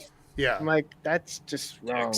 So, Eric, can you pull up that link I just sent you? Because I think that is going to be a larger conversation about the box office of it all. All right, let's see here. Because I didn't know the movie was actually the asterisk, right? Like, I thought just like, oh, going forward they are going to be known as this name. No, this is the actual name of the actual movie.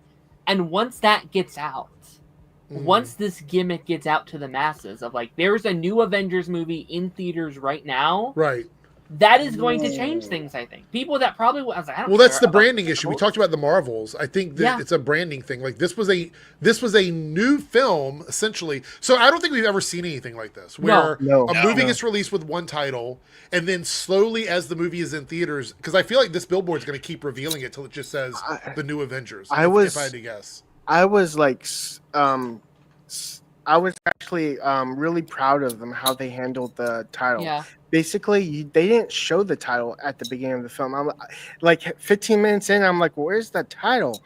And then it shows it at the very end, going, "This is them." I think it's brilliant marketing. I think so many things with this movie were done correctly. I feel like in a lot of ways, this is why the reviews were sort of mixed when they said it feels like old school, but it also feels new and different. It actually is both of those things. It is like an old school Marvel movie in the sense that the stakes are a little bit lower. The characters are much more important as individual characters. They focus a lot on relationships. These are things that we got early on with the Marvel movies that weren't the big boombastic, films that we got later on. And it's also very different because we've never seen a movie with this kind of marketing. These characters being put together is something Marvel's never really done before. We've never had, like, as we were saying, their version of Suicide Squad in the MCU, even though it's not really that in that sense. but it is sort of a ragtag, unpredictable group kind of thrown together. I knew there would be some sort of Avengers team, but my theory was Dark Avengers because it talked a lot of darkness and stuff throughout the film. So that's what I got. That was my impression of it. But I was glad I was wrong. But I got the Avengers part right. Go ahead, Dan. You know what's crazy? We will officially have an Avengers movie every year. This year is New Avengers. Next year is Doomsday. And the following year is Secret Wars. That's 3 years straight of Avengers movies. Right. Tie that into like every other Marvel movie being an Avengers movie. So you have 3 Avengers movies, Fantastic Four, Spider-Man. That is easily one of the craziest like superhero lineups of all time.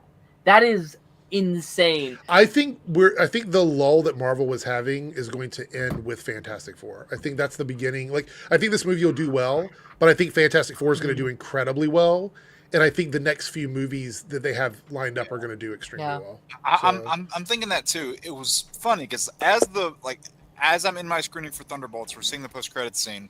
There's a row of very obnoxious high scores behind us that were just cutting up throughout the entire movie, and as soon as that post-credit scene, you see the ship, you see the logo, music starts coming in. Every single one of them behind us went, "Oh, get the hell out of here, man! I don't give a shit about Fantastic Four." It's like, okay, cool. The movie's gonna make plenty of money without you. Yeah, it's gonna do great. I foresee very big things for Fantastic Four. Yeah, and also, I mean, that movies like this anymore. Like, let alone the fact that it's tied to a comic property. You don't get a lot of movies made this way anymore. No. The same aesthetic and tone. You don't There's really get that. still people going out before the credits even roll. I'm like, are you newbies or something? Well, I actually think that once they realize they missed some really the mid credit isn't super important, but the end credit scene is really important. And also I have to say I have to give them credit for leaving Red Guardian as kind of a big guy, because they could have easily been like, no, we need you to tone up, we need you to look like Chris Evans or whatever, but they didn't. I mean, he looks like he's got a dad bod, which I think is really important when it comes to the superhero. We don't have another character like that. They wouldn't they even with Juggernaut and the X-Men movies, they went the wrong route, made him like a super muscular guy. They basically kept him Thor from Endgame, like. But that's who his character's always been since we met him. That's the thing, is that they didn't try to change him up. Thor's in. I want to forget about that. Like, I hated Thor's storyline in Endgame. I hated it. Before he was revealed to be a part of not Endgame, Doomsday. Before it was revealed that David Harbour was there, I thought he was going to die in this movie. I thought he was one of the people that could have died. I think we did like a thing where we talked about like who is possibly up for like death. He was one of them. And I think the reason I thought that is because like you see, over at DC, he is just in Creature Commandos. I thought he was going to be pretty much full steam ahead with them now, but I guess he's got a few more hurrahs as Red Guardian left. I actually think he was one of the stronger characters in Creature Commandos too, which is funny. Weird, crazy character, but still one of the stronger characters. I think that when we get to Doomsday, we're going to May the Fourth be with you. We're going to have a stronger death scene. Basically, not the deaths are permanent instead of. Well, I still stand by the fact that Secret Wars is the great reset of the MCU. Yeah.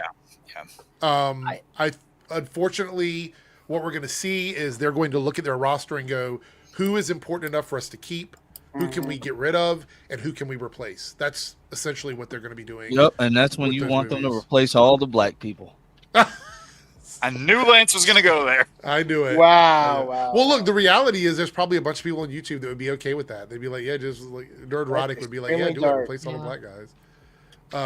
Can I mention something else really quickly? Yeah, go for it, because we're going to do these super chats and then we're going to wrap it up. But yeah, go ahead. For like the next couple, these next couple projects are going to be very interesting, because this was officially the first full Bob Iger coming back Marvel project, right? Born Again had a little bit of that, but most of what comes next will be completely fresh, and you'll talk about this tomorrow, Eric. But Ken Feige's like, it's all about much that's blah, pretty blah, much the entire blah, stream blah, is blah. going to be about what that all means. So yeah, we'll do that tomorrow. So I am going to be curious what these 2-3 years look like for Marvel and this clean slate. The only one I am now worried about is Ironheart, which is our next project, right? Because I think they could have a fantastic streak, like just fantastic streak, haha. But like a fantastic run of projects, right? Yeah. I really hope Ironheart can stick that landing because it is still part of. Okay, that, so everybody on the panel now, before we do the super chats, expectations for Ironheart. I'm very curious. Do people think it's going to be a good series? Do we not care about it? Like, what's the thoughts on Ironheart? I'm actually less interested in it, but at the same time, I'm going to watch it for just in case it has something to tie into. Right. Okay. I'm taking your black card. I think it's going to be very similar to... I don't have one to begin with. Oh, jeez. I think it's going to be very similar to Miss Marvel, where the strongest point about the series is the character and like dynamics with the people around her, but it's still crazy to think that she was essentially put in Wakanda Forever to advertise her series and her series. Yeah, I still agree with that. Yeah, if her series would have came out shortly after Wakanda Forever, it would have made sense. But since there's such a big break, it's like, what was the point? Of doing that? So I think the casting of her will be good for this show. Like I think she's great in the role. Yeah, I think she can bring a lot to the role, but I just feel like it'll be like, I'm hoping it has better writing quality than, Miss Marvel, because like half of it was good, the other half was a mess kind of, but hopefully this can be a little more coherent. Chat, by the way, go ahead and give your score for Thunderbolts, and we're going to probably give, if anybody wants to give their scores, they can, but go ahead and do that. And Darren, I wanted to hear about your Ironheart thoughts, because I think I wonder if there's something in here they've been hiding, because there's a reason they've kept pushing this back and pushing it back and pushing it back for so many years now. Like, I think there has to be something that either sets up like Young Avengers, or maybe even something that was supposed to be like King Dynasty or something that set up whatever. But like, I agree. Like Ironheart's such a wild card. Like, it could be one of the best things they've ever made. It could also be one of the worst. We hear from, like, Loki and Agatha, which are, like, a 6 episodes event. And then you also have your Moon Knights and stuff like that, which I don't think are as well received. So it could be anything. We really don't know. Is that why they've been pushing back Blade, too? No, I'm kidding. Ryan, are you interested in Ironheart at all? Or I am, but I probably wouldn't have been if Sinners hadn't been so well received. Because I think Ryan Coogler's it's his baby. I think this one. Yeah. I think he's the executive producer. Yeah, and I think he's maybe he's had some quality control over the show. Yeah. I don't know. So if he's genuinely excited about it. I feel like Marvel. Look, I think we can determine how confident Marvel is in Ironheart based on where the promotion is right now, because Thunderbolts will probably still be heavily promoted for the next couple weeks. There needs to be some Ironheart promotion like right now for Disney Plus. Yeah. But they also want to promote Fantastic Four because that's the next big movie.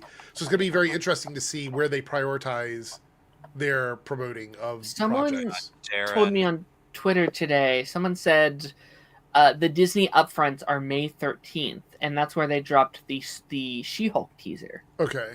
So I'm wondering if maybe that's when we get that. You know what's really interesting is we don't know, and again, I don't want to start another conversation because I do want to get to Super Chats, but we don't know what the landscape of Marvel's TV stuff looks like outside of the stuff that we, like Daredevil. We know Daredevil's getting more seasons. But we just don't really know for sure what that landscape is going to look like in the next couple of years. Yeah. So I'll comment on more of that tomorrow. Yeah, we'll talk more about that tomorrow. Thing. But I wanted to kind of just drop that in everybody's hat. We'll discuss that more tomorrow. 3-Dub, what were you going to say? No, I rescinded, and I was just going to talk about it tomorrow. Okay, yeah, we'll do it tomorrow. Yeah. All right, let's see. By the way, we hit the goal, so that means another bonus stream next weekend. It'll probably be, if 3-Dub's available, the Pagey versus Eric quiz. That's probably what we'll do as the bonus stream. So if anybody wants to stop in and laugh at us, get questions wrong, feel free. Let's see. We did Cody's here. We did this one, right? Yeah, we did that one. Yeah. All right, Cameron here with the $2 super chat. Have you seen Sinners is going back to IMAX? I'm not super surprised. It's had a really good hold weekend to weekend, and I think it's a great film. I did see some people online trying to poo-poo it because it's not making like $1 billion. It's like it doesn't have to make $1 billion. That was never really the purpose or the goal. We've gotten in the bad headset that a movie needs to hit $1 billion to be like a masterpiece or whatever. Some of the films that are regarded as the best films of all time today did terrible at the box office. Right. I get so tired of equating quality to dollar values. Like, I don't think that's a fair metric because look at Minecraft's making a bunch of money. And as much as I know Darren loves the cultural reset that Minecraft is, I think we could talk about the fact that I think quality is not necessarily, you don't have to have that as an ingredient to a movie being good, to making money. Look at Transformers 1, great movie. The marketing failed it, and it ended up making barely any money. True. I would even say that in a lot of ways it wouldn't have done $1 billion, but I think the Marvels was affected by like the stigma around it, not the quality of the movie. Because that movie, it wasn't $1 billion movie, but it definitely wasn't like a box office flop in terms of like quality. So neither was Captain America. Like, it had issues, but it wasn't the flop we thought it would be. True. Darth Bunyan with the $5 super chat, which, by the way, I love reading his comments in the chat. Who was it that said, what is he talking about? I think it was Lance. Was like, what are you talking about? Is that what you said to Darth Bunyan? Yeah, I was reading all of his comments there. Good to see you, Darth. You should stop in the stream sometime when you have free time. £5 super chat. The next few movies, as light as hopeful as, may want to remain, going back to dark as hell. Reversing a snap is different than remaking a multiverse. I agree. I think Fantastic Four is going to be deceptively complex. Like, I do feel like it's going to be generally a positive film, but I think it's going to be counterbalanced by what's going on with Galactus and the destruction of look, a planet is going to get destroyed. We saw it in the preview. Something is getting blown up. I don't know what it is, but a planet is being destroyed. We don't know what planet that is. Would it be crazy if it ends up being our Earth and our characters have to go back to the Fantastic Four's Earth? Would that be crazy? 616 Wayne doesn't like that one. There's your out there one.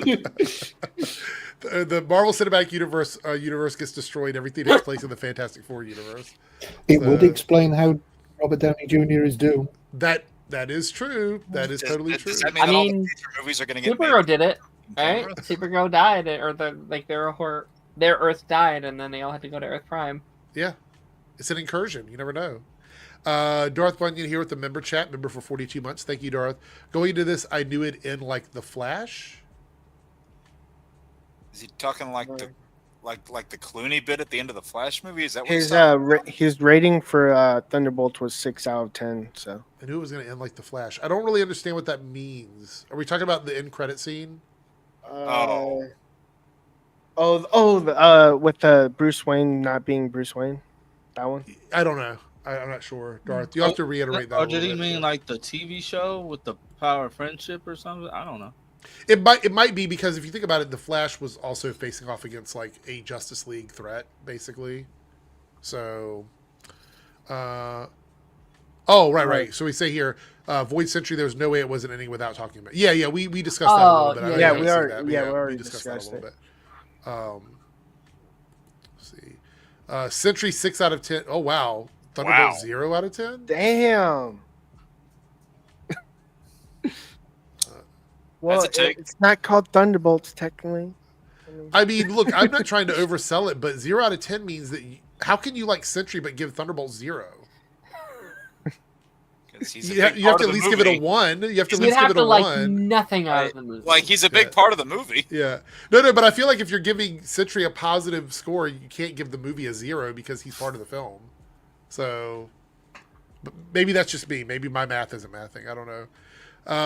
Void looked like nothing. He can't look sick because you can't see his face. I think the Void was a very cool. Face. I thought that was really cool. There was like the absence of something being there. It was like almost like looking at a flat like two-dimensional shape. Yeah. I thought I don't know if maybe the lighting in my screen was different to you, but I thought you could at certain points just see like elements of his face still there. Little bits of it, like his eyes. Like the eyes, because the eyes were always present, but like just a hint of nose. Like it wasn't. They didn't just draw a shadow with eyes. I thought there was a little bit of something there. No, that's a good point. That was a really cool shot too. Like whenever you see like just the the black, just the shadow, the silhouette basically, and then you just see the pair of red eyes open in that one shot. It's like, oh, okay, that's shot good. I brought it up with Lance, and he basically was like, Peter Parker's in Queens. I'm like, no, he's not. He moved out. Oh, yeah. So let's address that very briefly before we give, because I want to give everybody a chance to give their final scores. all the criticism about other characters not showing up, like, it's been like that from the beginning of the Marvel Cinematic Universe. Like, there are movies where people have complained about, oh, look at what happened in Eternals. Where were all the characters? Or where was this character when Daredevil was doing this and stuff like that? They weren't? Like, well, we don't know what they're doing. We don't know what they're doing. Like, we have no clue. Peter Parker could have been fighting a street level character and was knocked out for like a week or something. You don't know. We have no idea. You have to suspend your belief on that. Because it's like reading a comic book. Like, you would have no comic book stories if every character had to be in every single issue of every comic book. Basically, I was laughing at the fact that it kind of makes sense within the film, but also like when you have to like be literal about it, like heroes should have saw this. Like, they're not that stupid. But I mean, they used to occasionally address it in the comics, where they'd have the little box in the corner saying, "Oh, this character was doing this when the events of this took place." And it's like, you really want them to go through a list of what everybody's doing and why? While you're watching a movie, like some little box that pops up and says, "Spider-Man." Yeah, Spider-Man's in Los Angeles, and She-Hulk is here, and Captain America is here. Yeah. Like, we just have to assume that when these things are happening, they're doing something else. Like, that's just the reality. It was only a day as well. This event took place over the course of a day. It wasn't even really a full day, right? It was like maybe an hour or 2 hours of the city time. Like, in my canon, Shang-Chi's just meditating on a mountain somewhere. In my canon, Peter Parker went to California to pay his respects to Tony Stark. Yeah, just like some random. The one funny thing I did see was a picture of Kingpin giving his speech about no more vigilantes, and then hearing about the Void, and then just running away. Well, the thing about it is, we will not know how that will be addressed until Daredevil season 2. Like, Daredevil season 2 could literally, he could say, they could hold up a picture of the Void attacking the city, and he'll go, "See, this is the reason why we need to take down vigilantes." You know what I mean? That and it disappears like 15 minutes later.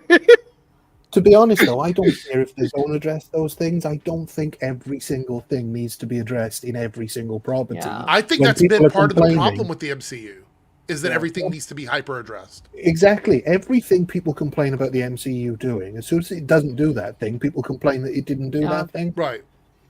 Well, there's too much humor. I agree. That wasn't very funny. It's ridiculous. One of the things I loved about the Netflix shows was that they were existing in the world, but they were adjacent to all the stuff that was going on, so you didn't have to deal with all of the bigger ramifications. I want my street level characters to deal with street level stuff. Like, they don't need to be... Like, the Void shows you why they don't have, like, street level characters fighting cosmic entities. Like, this is why. They and Agents of S.H.I.E.L.D. did the same thing. Like, you see them cleaning up from the events of things like Thor 2, or them dealing with the fallouts from the Winter Soldier. You see them link in with the films like that. So it makes sense they wouldn't be there or have any sort of stakes or role in these huge, world-ending events. Because, like, what the hell are they going to do? Right. To play devil's advocate on just this conversation, I think it'd be sick as hell if that's how they opened Spider-Man 4. Is like seeing his POV of the event, and that's his current headspace. Like, he sees whatever his current, if that's Aunt May's death, if that's what the stuff he's dealing with. You can even do a huge retcon and show like the Uncle Ben stuff, like all these years later. Like, you finally show that version of the thing. Yeah. But whatever that is, sets the current headspace of where Peter is and what he's insecure about. Maybe he sees himself alone. Like, maybe that's what he's like. That's what he fears most, or whatever. Imagine if they used that to finally give him the black suit. I feel like he's going to regret like his decision to not tell MJ, and that would be. Oh, I think that's probably going to be a big part of his story. Yeah. Is that. All right, so before I give my score, I do want to say my last bit here, and I talked about this briefly earlier in the stream, is that I feel like we're in a BVS situation, like a Man of Steel BVS situation, because I really hope the Russos are capable of like balancing all of these unfinished storylines in Doomsday, so that we go into Secret Wars with as clean a slate as possible, with not so many loose ends, because they have access to so many characters. They have an opportunity to bookend a lot of these storylines that are just kind of hanging out there. So we'll see if they do that. But I feel similar to how Superman didn't get a proper storyline between Man of Steel and BVS, and that kind of made BVS feel uneven because we didn't have that. So I hope going into Doomsday that's not the case. My fingers are crossed on that. But I had a good time with Thunderbolts. It's one of my favorite Marvel movies in a long time, and I actually enjoyed it a lot more than even Deadpool and Wolverine, which I had a good time with. But I think it's just a better film. Because that works really well as a fan event, but this is part of a larger puzzle. It feels like the universe is more together. I haven't given a movie as high. I don't think I've given a movie as high a score for Thunderbolts that I'm thinking about giving in a long time, because I'm going back to see this movie again. I'm probably going to watch it at least 2 more times in theaters before it leaves theaters, because I just really love these characters. So I'm going to give it a 9 out of 10. I think it's a 9 out of 10 for me. It has flaws. It's not a perfect movie. But as I've said, my scoring isn't like some logical checkbox for me. It's like how I felt about the movie when I walked out of the film. And if I had a good time, if I thought about it, if I enjoyed what I was doing. And I did. I had almost no bad feelings about this movie when I left it. The one point does come off for it, only because I would have liked more story for Ghost and Bucky in the back half of the movie. And that's it. That's really the only thing. So... Lance, did you want to give a score? I gave it an 8.5 out of 10. Okay. Fair. Darren, are you in a numeric mood? I mean, on Letterboxd gave it 4 stars. So what, that'd be like 8 out of 10 maybe? Yeah, that's around that. Okay. Jake, did you have a number in your mind? So I said this in my review for it. I haven't got to upload that, so I guess you guys will be hearing this first. I did give the film an 8 out of 10. Okay. That's good. Ryan, do you numerically score movies or not usually? I tend not to on my channel, but I do for TV shows, so I'm quite happy to join in. And I think I would agree with you that it's a 9, but for almost slightly different reasons. I mean, like, I can't think of anything wrong with the film, anything that I didn't particularly like, other than, like you, but I would have rather gone into perhaps a little more of John Walker and Ghost. Okay, that's fair. Yeah. Makes sense. 3Dub, you score? Yes, I rate it a little differently. I basically certain scenes that I don't like. You rate it on wokeness? Is that what you? No, I rate it on scenes that I don't like. Basically, if a scene I don't like, it docks a point. Okay. Basically, it's a 9. A whole point? 9.5 out of 10. Oh wow! So there was a half scene.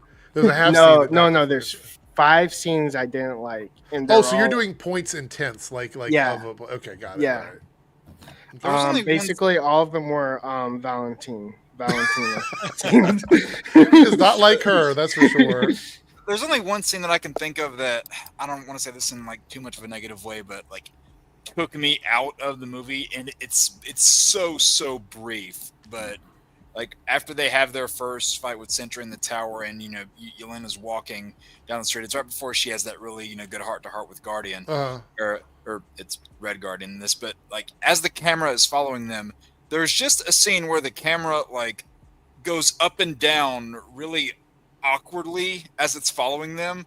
And that jerky movement just, for, like, that small 3 seconds, just ripped me right out. Like a person's head moving? Is that what you're saying? Like it was. Yeah, I was like, okay. Ooh, that, like, in the theater, I was like, ooh. I'm gonna have to look at that on the next time I watch it, because I'm curious about that one. Yeah, or I guess I can watch it online because people are uploading the full movie to Twitter and stuff. Like, so, right before they have that heart-to-heart, the camera just goes like.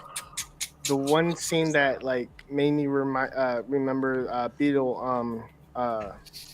What's that movie? Oh my gosh, Beetle something. Beetlejuice? No, it's the DCU movie with Zolo. Oh, Blue Beetle. Blue Beetle. Okay, there we go. There's this one scene with Sentry where she talks to him like a child, and it felt like very comparison to that villain that talked to the old guy like he was a child. Basically trying to coerce him into doing what she wanted. Oh, with Sentry. Yeah. Okay. I did not like that scene. Did you not like it because of what she was doing, how she did it, like how she acted? She basically was like, it felt like very creepy. Well, that was the point, though, right? I know, like I didn't. Well, she didn't like. She had a different tone to different people, but she talked like a child. Well, you know what? When all this was going on, all she had to do was make one phone call. There is a character she could have called to help, right? Yeah, but you remember who that character is? Anybody know? Wait, is Sorry, Val could have made one phone call to help with Sentry. Does anybody know who that character is? No. We're gonna end the stream with this, so I'm gonna give everybody a chance. No more? Anybody, huh? No more? No more? Ross. No. Um, Anybody give up? He's in prison. Oh, No, I meant the other Ross. Carol? Gia. Oh my god. oh, From Secret Does she Invasion. know Gia? She could. She's just part of the government. Didn't Gia get approached by someone from the government? Did Was that who she? she- I don't. Who like approached her that. at the end? Who approached her? Somebody approached her at the end of Secret Invasion. Can we just forget that, please? I thought she had been like picked up as like an agent, but maybe I'm forgetting it. But no, straight up, everybody. She talks to everybody like that, but she talked to Bob like that because she's tone deaf. She doesn't understand that. Oh, this guy, it really is like has mental issues. She's gonna talk to him like that to get what she wants. she turned her tone and basically was like, "All right, end him." Basically, like she didn't have that kid like tone. Like he was like She a did kid. that to everybody. She said in them She talks. talked- is it? Wait, hold on, I don't even remember. Is it Gaia or Gia? I don't remember how she It's pronounced Gaia. it. Gaia? It's Gaia. Gaia. Gaia, yeah. But I didn't like that tone because it reminded me of Blue Beetle, and I really hate that villain. Oh, the other thing I got to say about this movie as well, yeah. just the last, Yeah, go. is any Marvel film that puts an actor from The Wire in it is bound to do well, and this one had two, so I thoroughly appreciated that as a Wire fan. Let's see. So like right here it said Sentry would wipe her. Well, let me read what the MCU's version of Super Skrull has. Let me read all of her powers to you very quickly. She's already got enhanced physiology, which means she's got all like the super strength and everything. She's got regenerative healing factor, heat generation, physical augmentation, quantum mutation, intangibility, ice manipulation, cosmic energy manipulation, energy blast, flight, sleep manipulation, and she's probably immortal. I He don't also even know has a how metal- she got some of these powers. Like, what was it? Me and Darth, and I think Taz, when Like which that one episode she was aired, capable of getting because of the Yeah, DNA or like- whatever. Some of them were like, where the hell did she get like this power and this power? Right. Like, none of the Avengers have this ability. Please Some tell of me them- this isn't their version of Super Skrull. Some It of is. them. Some of them were. I hope we get the traditional one from like Fantastic Four or something. That one was a much better character. This version is just has access to like 20 different abilities. Some were like redundant because you have Steve Rogers and then you also have Winter Soldier, basically the same thing. No, I get that part, but I mean like this version is essentially like when she got those powers, right? When that happened at the end of Secret Invasion, and I don't want to fall down this rabbit hole again, but when that happened at the end of Secret Invasion, I knew right away that was going to be a problem because we're talking about a character that again is at the level, like I know Sentry's powerful, but she is like at that level. That's the level of power she has. She has access to God powers. Like once you get some sort of reality warping or, molecular manipulation or something like that, it's over. Once you have that power, it's done. You are essentially unstoppable if you can regenerate yourself and you're immortal and you can manipulate reality, which is part of the reason why Scarlet Witch was so powerful. Was there a time jump of Secret Invasion? Was it like in 2020 in present time, or was it in the future? I don't think it matters because I want Secret Invasion to disappear. Everything was in the future post Endgame. So yeah. Yeah, Secret Invasion had a lot of issues, but that's not what we're going to talk about on this stream. Maybe we'll make another stream. We can go back and reminisce about Secret Invasion. Do you want to have a Snyder Cut length stream? I'd have to force myself to watch that show again because I kind of blacked out most of it. You had a better experience then. Yeah. So I want to thank everybody for being here. So shout out to Darren and 3Dub who jumped in the beginning. Thank you guys. Lance, Geek Drums, who I'm surprised you showed up because Pagey's not here, but glad to have you on the panel. Joypad, Jake in the house. Thank you for joining us again for today's discussion. Go over and check out Jake's channel if you guys haven't already. And of course, Ryan from Nothing But Media also has a channel here on YouTube. Yeah, of course, always. Yeah, so go check out his channel, Nothing But Media, and join us. He's an occasional guest on the Showcast as well, and I think you jump on from time to time with Dane and Morgan and everybody on some of the other streams. So he's around. You just have to find him. I'm going live in 30 minutes. Cameron said we talk about Nobody your super cares. chat. Oh, here it is. Yeah, there is a last super chat. So $2 super chat from Cameron. Sorry, thank you, Cameron. There's supposedly a leaked trailer for Ironheart. That's AI. Is it? I saw some screenshots. I'm like, that's clearly fake. That's fake. Well, I think if we're going to get something else from Ironheart, it might be during that what you were talking about, Darren, the on the 13th or whatever. Yeah. Was it 12th or 13th? So we might see something else there. But leaked or not, they don't need to hide anything else for Ironheart. It just needs to be public. There's no point in doing trailers that aren't visible to the public, for sure. I know those quote unquote leaks where it's Mephisto, and I was like, I don't think so. They've been saying that for 5 years. I saw that too. You know what? If we have time tomorrow, I might just discuss the implications of it. But I don't think a lot of it is real. So if they're going to have Mephisto turn up, wasn't he supposed to turn up in something? They wanted him to show up in WandaVision. And ever since then, he's been announced. Yeah, no, I know that. But haven't they? And didn't He was name dropped in Agatha. Yes. Yeah. Wasn't there a rumor that Sacha Baron Cohen was being cast as Mephisto?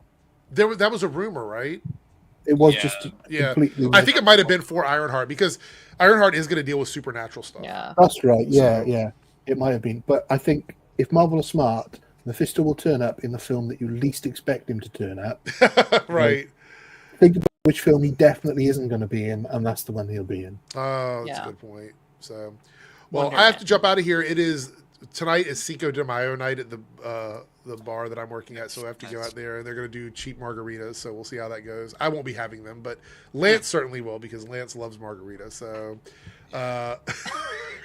I'm eating fried chicken tonight. Okay. From KFC? Did you order KFC from Australia? Is that where it's coming from? No, I'm making my own. I'm letting the hot grease pop to make my skin darker. You don't want that smooth chicken they have in... No, that chicken looks disgusting. I'm sorry. The funny thing is that StreamYard recommended that as a short, so now it's a short on my channel when we're talking about Australia's smooth chicken. Nice. So, all right. Thanks. Yeah, go ahead, Jake. I was just going to say, I got to get on my crap ready because I go live in 30 minutes. Oh, nobody shit. We'll go check out Jake's live stream after this if you guys are looking for something No to do. one watched Jake's... No, oh, wow. All right. Well, no one watched Jake's stream unless you're... Damn, I thought you guys were my friends. Yeah, unless what's you're not... going on? Darren, I'm not black. Watch it. He'll support you. Darren, I'm not the one calling you... Watch Jake. I'm not the one calling you a traitor, Darren. Oh, all right. We're going to get out of here. We'll be live tomorrow, Nocturnal Nerdcast, really, really late tomorrow night. We're going to be talking about all the Kevin Feige stuff and any other news that pops up. So we'll see everybody then. And thanks, everybody. Have a good night. Bye.